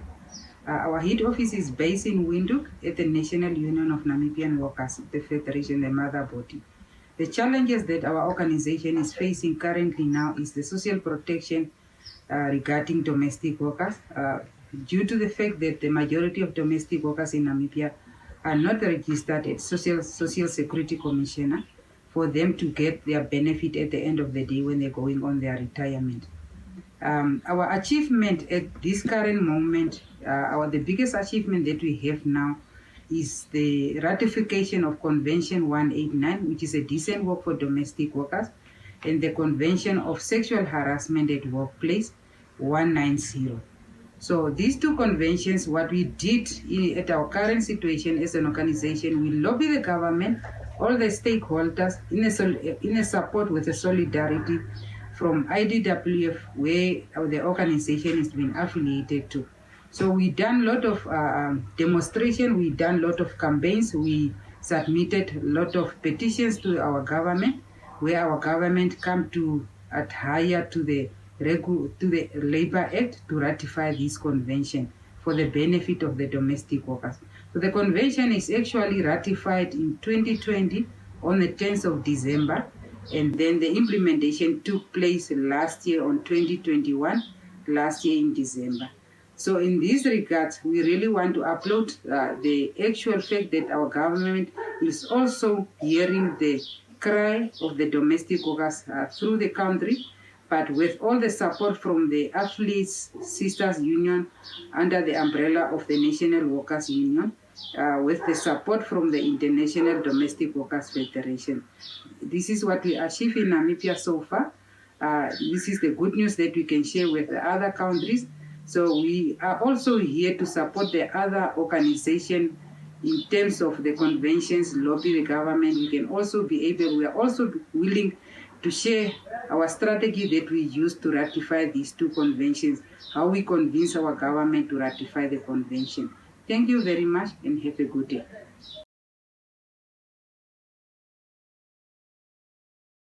Greetings to the Progressive International Summit. I'm Christy Hoffman, General Secretary of Uni Global Union, where we unite more than 20 million workers in 150 countries around the world in the services sector. Friends and comrades, I don't have to tell you, we are living in extremely dangerous times. War, impending climate catastrophe, and the ever-increasing dominance of the global economy by a tiny cabal of rapacious multinational corporations.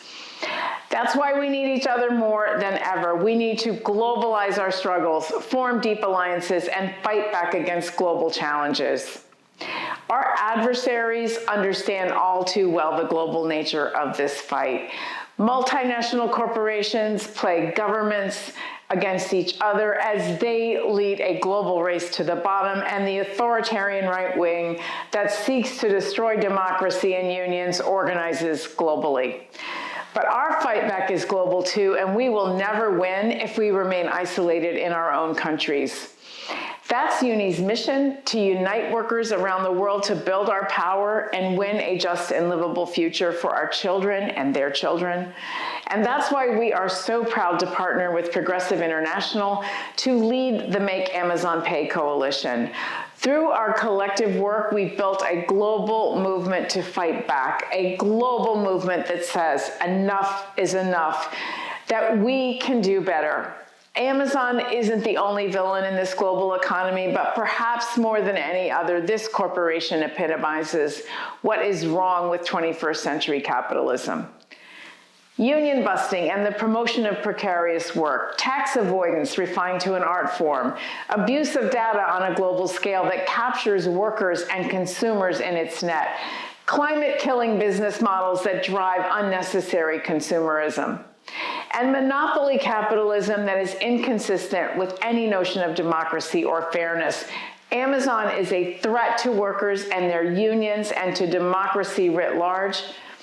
But more than that, it's an opportunity to unite progressive forces around the world to fight back. And we are doing that together. UNI and PI, workers and their unions united with tax justice and climate activists, with data rights community, and with a newly invigorated antitrust movement. We are doing this at our workplaces, in the streets, and with our allies in parliament. We can and must beat Amazon, and when we do, like the old American Union song says, we can bring to birth a new world from the ashes of the old. Thank you.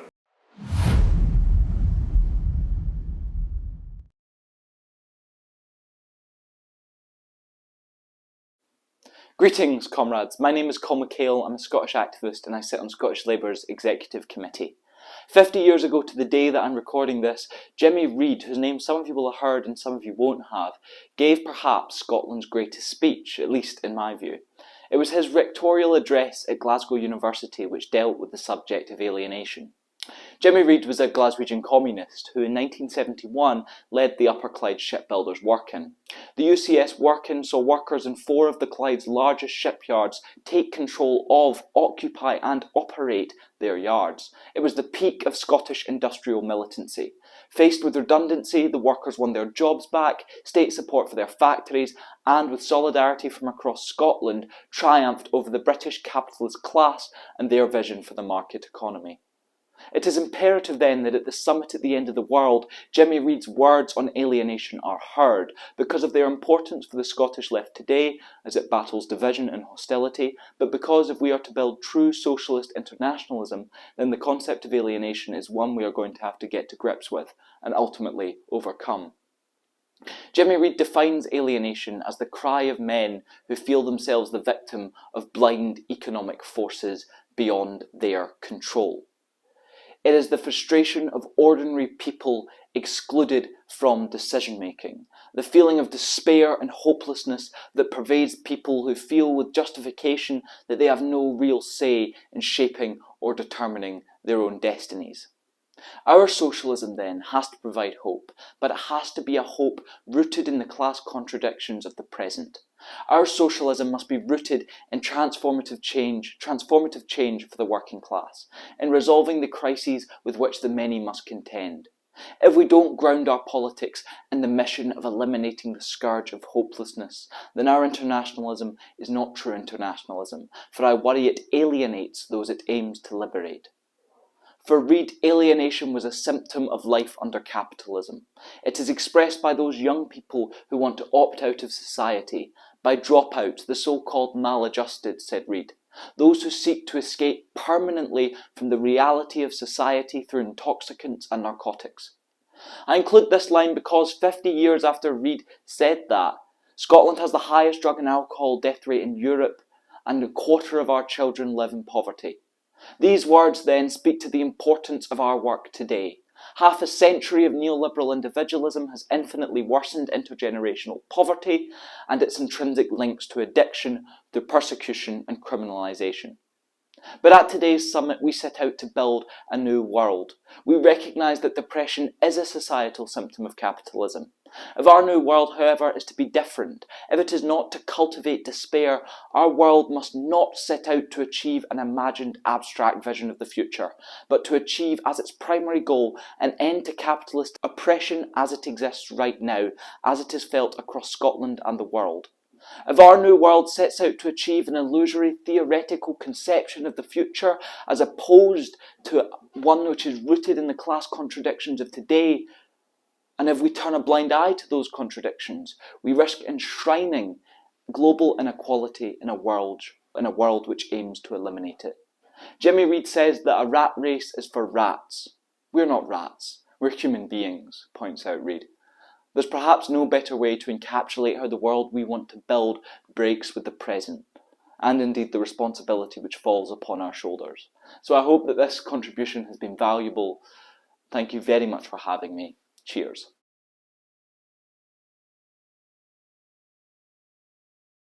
Greetings and congratulations with this second anniversary of the Progressive International. I am Sophie Bloemen from Commons Network in Amsterdam. Here in the Netherlands, where people have been relatively comfortable, the multiple crises have also become part of people's lives. We are now, for example, experiencing a huge housing crisis. Many people can simply no longer afford decent housing. The fact that housing is seen as a business opportunity, not just by investors, but also by the people living in them, is spurring this crisis. And this is for me a clear illustration of the fact that we have to change the way we look at things and stop commodifying everything. Also, it is becoming painfully clear that digital transition is often not really adding to our well-being, but rather some sort of capitalism on steroids, disrupting what we have carefully built in social democracy. Optimizing for individual convenience comes with a price. There is also no escaping from the climate crisis here. Last summer, the Netherlands experienced one of its biggest floods in history, destroying loads of houses and businesses. Meanwhile, a war is sending shockwaves throughout the continent.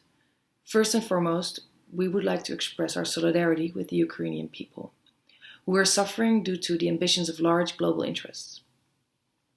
Eyes have opened here to the immoral practices of our economic elites, the accountants, lawyers, and bankers who facilitate the move of oligarchs' billions. Indeed, the immediateness of these crises does seem to have led to some sort of political awakening. The Dutch did not demonstrate much over the last decades, with the exception of the Iraqi war. Otherwise, we were, I would say, comfortably numb. Now, people are outraged. I have never seen so many protests in my country. climate protests, anti-racism demonstrations, and huge housing protests are having an impact.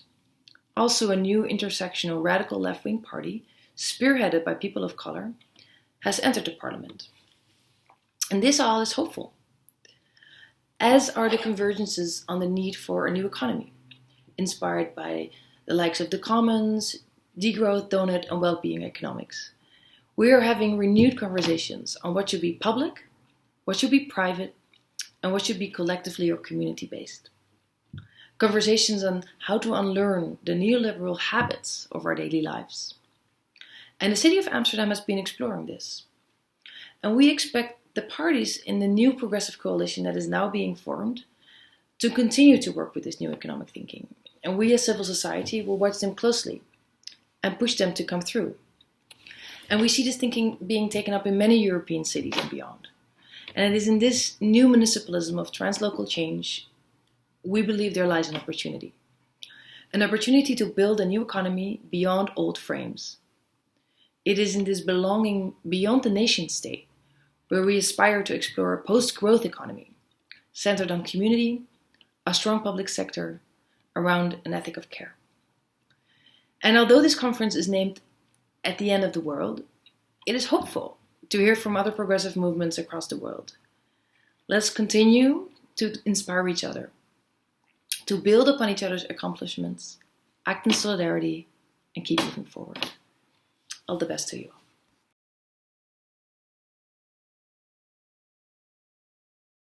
Değerli yoldaşlar ve dostlar, ben SHK Genel Başkanı Canan Yüce. İstanbul'dan, her halktan ve inançtan emekçiler, kadınlar, LGBT artılarla 1 Mayıs'ı kutladığımız bu anlamdan Internationale Kurtul İnsanlık diyerek emeğin ve özgürlüğün mücadelesi sürdürenleri selamlıyorum. İlerici Enternasyonel'in 2. zirvesinin adı dünyanın sonuna geldiğimizi ilan ediyor. Ücretli emek ve sermaye düzeni önceki toplumlardan devralıp dönüştürdüğü sömürü ve baskı biçimlerinin de bünyesine katarak gelişti. Bugünün kapitalizmi yalnız sömürü değil, felaket üreten bir sistem. Ekolojik kriz, sürekli savaş, pandemilerle kapitalizm dünyayı, insanlığı ve canlı türlerini yok oluşa sürüklüyor. Militarizmin, gericiliğin ve faşizmin öne çıkışı tesadüf değil, dünya oligarşisinin 2008 krizine yapısı olarak verdiği yanıttır. Bilgi teknolojisindeki devrimsel gelişme, olağanüstü bir bolluk ve özgürleşmenin müjdecisi olabilirdi. Sermaye ve devletlerinin elinde bütün bir toplumu panoptikana çevirmenin, milyonlarca insanı kurtulanacak bir nüfus fazlası olarak tanımlamanın aracı oluyor. Geçen aylarda Rusya NATO kuşatmasına Ukrayna'yı işgal ederek karşılık verdi. Savaşın Avrupalılaşması, süregelen vekalet savaşlarının dünyayı yok edebilecek bir dünya savaşı düzeyine sıçraması olasılığını da yakınımıza getirdi. Savaş, insani ve ekolojik yıkımlara yol açar. Milyonlarca yeni mülteci yaratırken bir internasyonalizm sınavı oluşturuyor. Batı emperyalizminin bir barış, demokrasi, insan hakları dünyasında var olamayacağını artık daha iyi görüyoruz. Görünür hasmıysa insanlığın arayışlarına karşılık veren daha yüksek bir medeniyet değil, postmodern bir otokrasi vaat ediyor. İşgale karşı Ukrayna'nın özgürlüğünü savunurken NATO'nun arkasına dizilemeyiz. NATO salgınlığına son verecek gücü Rusya ordusunda arayamayız. Paylaşım savaşındaki büyük güçlerin oluşturduğu bloklar arasında seçim yapmaya değil, bütün ülkelerin emekçilerini ve ezilenlerini birbirleriyle yan yana, kendi egemenleriyle karşı karşıya olacağı bir internasyonel barış hareketine ihtiyacımız var. Türkiye'de tek adam rejimiyle bütünleşen ahbap çavuş kapitalizmi rıza üretme yeteneğini kaybettikçe içeride ve dışarıda daha çok çıplak şiddete başvuruyor. Yasalar sürekli dinci, faşist bir rejim doğrultusunda değiştiriliyor ve bir amacı seçimlerin sıkı yönetim ve savaş koşulları altında yapılması olan sınır ötesi operasyonlar yaygınlaştırılıyor. Kürt halkının ve Türkiye emekçilerin, kadınların, ezilen toplulukların ortak mücadelesini temsil eden HDP'yi hedef alan siyasal kırım hem kapatma ve kitlesel ceza davalarıyla hem parti binalarına ve üyelerine yönelik bütün ülkede milyonların yönelik destekli fiziksel saldırılar ve tehditlerle sürüyor. 2013'te İstanbul'da ve bütün ülkede milyonların katıldığı Gezi başkaldırısı hakkındaki uydurma dava geçen hafta finansör ve planlayıcı olmakla suçlananlara onlarca yıllık cezalarla sonuçlandı. Gerek adli, gerek siyasi mahpusların sayısı ve oranı ülke tarihinde görülmemiş düzeyde. Yasalardan çıkarılmış olan idam cezası, cezaevlerinde yaygınlaşan işkence ve hak ihlalleri, hasta tutsakların tedavilerinin engellenmesi gibi yollarla fiilen geri getiriliyor. Kürt halkının kazanımlarının nerede olursa olsun yok etmeyi hedefleyen rejim, Ukrayna Savaşı'nın yarattığı ortamdan yararlanarak Güney Kürdistan'da KDP'nin işbirliği, ABD'nin desteğiyle gerillalara karşı zehirli gazda kullandığı yeni bir işgal harekatı başlattı. Rejim böylece Kürtlerle savaştırarak özgürlük güçlerini Kürdistan'ın her parçasında boğmayı, ulusal yarar retoriğiyle düzen içi muhalefetin desteğini alarak diktatörlüğe karşı birleşilmesine engel olmayı, savaş atmosferini, emeğin taleplerini ve her türlü demokratik karşı çıkışı baskı altına almak için kullanmayı amaçlarken barış ve demokrasi talepleri sıkıya birbirine bağlanıyor. SYKP diktatörlüğe karşı en geniş güçlerin birlikte hareket etmesini sağlamak için çaba gösterirken kazanılacak demokrasinin yaşama yeteneğinin emeği ve ezilenleri güçlendirmesine, sermaye egemenliğini ve patriarkayı sınırlandırıp aşmaya yönelmesine bağlı olduğunu unutmuyor. Dünyada ve Türkiye'de her şey gösteriyor ki yaşanılabilir dünyanın son bulması kapitalizmin son bulmasına bağlı. Hayat bizi sosyalizme çağırıyor. Bu sosyalizm geçmişte sosyalizm adını taşımış deneylerden hiçbirinin tekrarı olmayacak. Nasıl olacağını ve nasıl varılacağını kendilerine sosyalist deseler de demeseler de bütün dünyada yaşamlarını sermayenin ve devletin belirlemesine direnen milyonlar dillerinin ve deneylerinin bütün çeşitliliğini içinde konuşuyor, yürüyerek bulacak. Yaşasın Enternasyonal.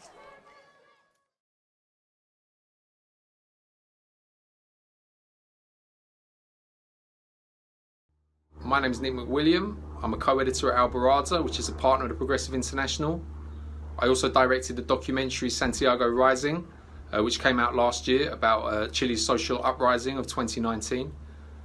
You might have seen it. It was screened by the Progressive International's The Internationalist last year. In Britain, where I'm from, we had a great opportunity to elect a socialist government. Despite huge efforts by grassroots activists, the project ultimately failed, and the neoliberal establishment has since reconsolidated control of all the major institutions. I don't expect another opportunity like this in my lifetime. But the hope we once felt here remains visible in other parts of the world. Nowhere more so than in Latin America, which continues to provide inspiring examples of driving social and political change from below. It's why I look to Cuba, whose people have resisted decades of the most brutal economic warfare imaginable to defend a system that prioritises the interests of the many over the few. While the wealthy nations hoard vaccines and refuse to remove patents that would allow other countries to manufacture their own vaccines, Cuba exports healthcare around the world. From fighting apartheid in Angola to fighting vaccine apartheid in the global south, Cuba shows us what true international solidarity looks like. It's why I also look to Bolivia, where indigenous-led organising overturned a fascist coup and ensured the democratic will of the people was upheld. Even the backing of the wealthy capitalist nations, who were greedy to get hold of Bolivia's natural resources on the cheap, couldn't compete with the strength of grassroots mobilisation. It's why I look to Colombia, where last year's national strike protests demonstrated the immense desire for social justice, human rights and peace. The right-wing government responded to these protests with massive abuses, as security forces carried out killings, disappearances and sexual assaults against unarmed protesters. But today Colombia appears close to electing the first progressive government in its history, a remarkable achievement in a country where the left has been massacred to such an extent that it was virtually extinguished as an electoral force. And it's why I decided to make a documentary, Santiago Rising, about Chile's social explosion in late 2019 that was led by high school students, women, indigenous Mapuche activists, and all those disenfranchised by the crushing neoliberalism installed through the horrific crimes of the Pinochet dictatorship, which was itself installed through a military coup backed by the US in 1973. The uprising left Pinochet's legacy in tatters, and Chileans are now attempting to build a new society on a foundation of dignity and social justice. When I struggle to remain optimistic about the state of our political system, the people of Latin America give me hope that another world is possible.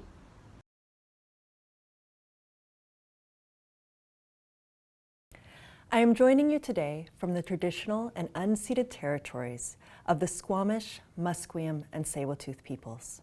I bring greetings from Common Frontiers, an international working group composed of labor, faith-based, and social justice organizations working in solidarity with colleagues and comrades across the Americas.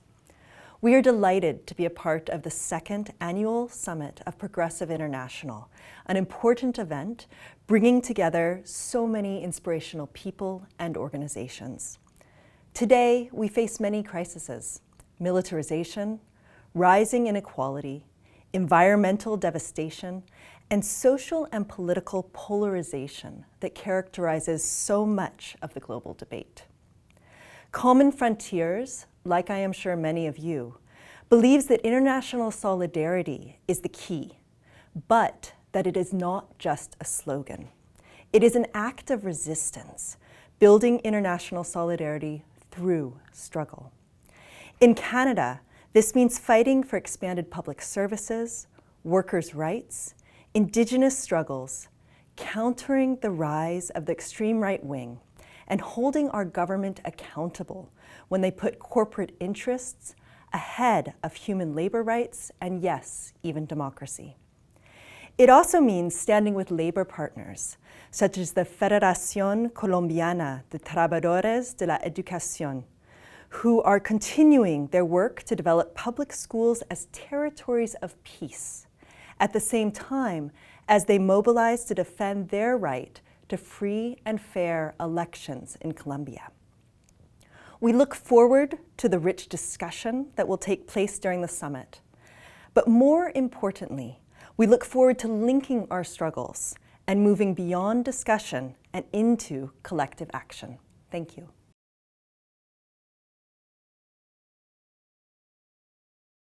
Parabéns à Internacional Progressista pelo seu segundo aniversário.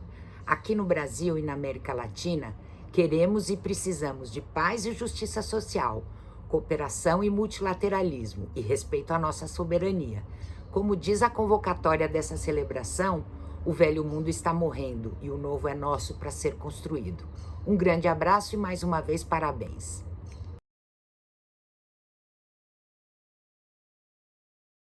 Hello, my name is Aisha Jumaan. I'm the president of Human Relief and Reconstruction Foundation. I'd like to thank Progressive International for asking me to speak at the second annual summit at the end of the world. I will share my experience working to advocate for an end to the US support for the Saudi-led aggression on the Yemeni people. When the Saudi-led war on Yemen started in 2015, almost all media outlets share the Saudi narrative of the war. Saudi coming to save the Yemeni people from the imagined Iranian influence. It was an odd one, as the presuming saving started with dropping bombs on neighborhoods and homes. Constant and unrelenting airstrikes were carried out, and we saw pictures of desperate Yemeni shocked at the level of death and destruction. A war that the Saudis said would take at most 2 months, now in its 8th year. A war that targeted everything that served the Yemeni people, from farms to hospitals, schools, bridges, anything that would support a normal life for people in Yemen.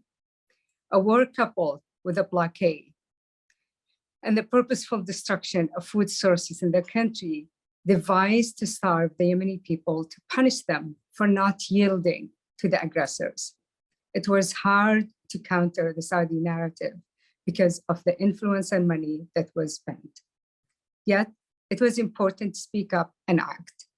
The first group that was willing to learn and listen was young people who were very interested in social justice and were willing to challenge the prevailing narrative.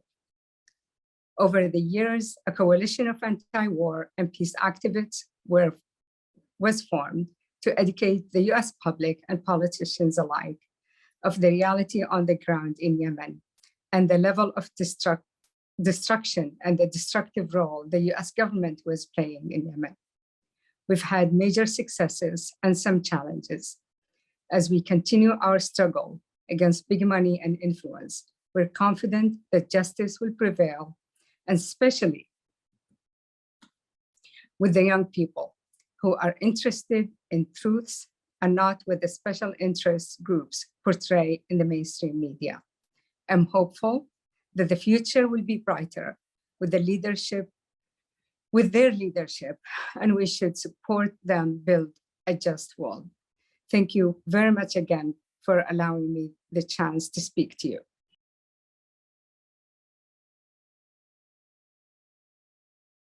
Thank you, Progressive International, its board, members, and followers for accepting us as their member of their family.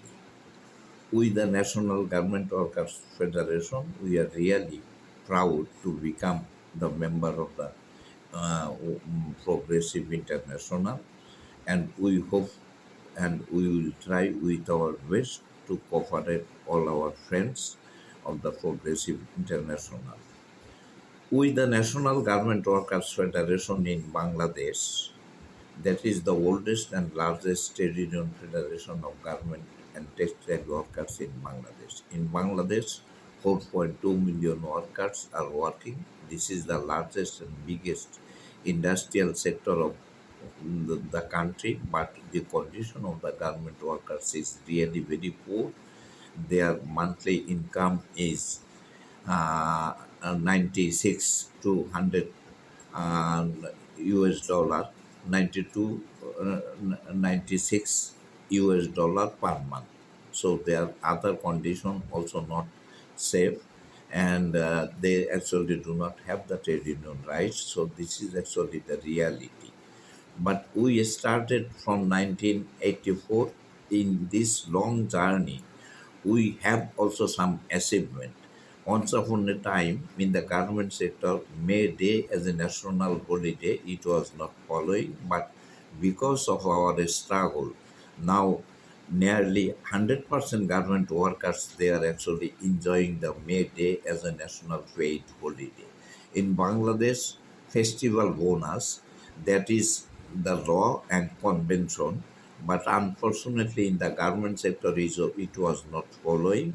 Because of the struggle of the National Government Workers Federation, now 85% government workers, they are receiving the festival bonus. Once upon a time, weekly holiday was absent in this sector, but now at least 60% workers, they are enjoying the weekly holiday. Maternity leave, it was totally absent in this sector, but because of the struggle of the National Government Workers Federation, now you see the maternity leave, it is also following. So we are actually trying with our best to for the better condition of the government workers in Bangladesh. But we strongly believe that it is not possible for one country, because Bangladesh, the government workers, they are actually working under the global capital. So global capital, imperialists, they are actually our enemy, and we have to fight globally with our friends. Those are fighting against the global capital, as well as those are fighting against the imperialism. Those are fighting against the precarious job. So we will be happy to work with them, and we hope that Progressive International really will take us as their friends. Thank you very much, and thank you from Bangladesh as well as from the National Garment Workers Federation.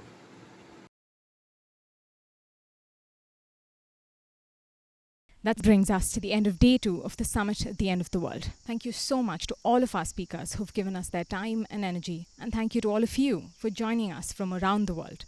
Over the next 2 days, the members of Progressive International will engage in a series of meetings to decide the agenda for the Progressive International as we enter the 3rd year. We hope that you enjoyed our speakers and the summit. Please continue to support us, bring more comrades to the PI, and let's build this internationalism together. Thank you.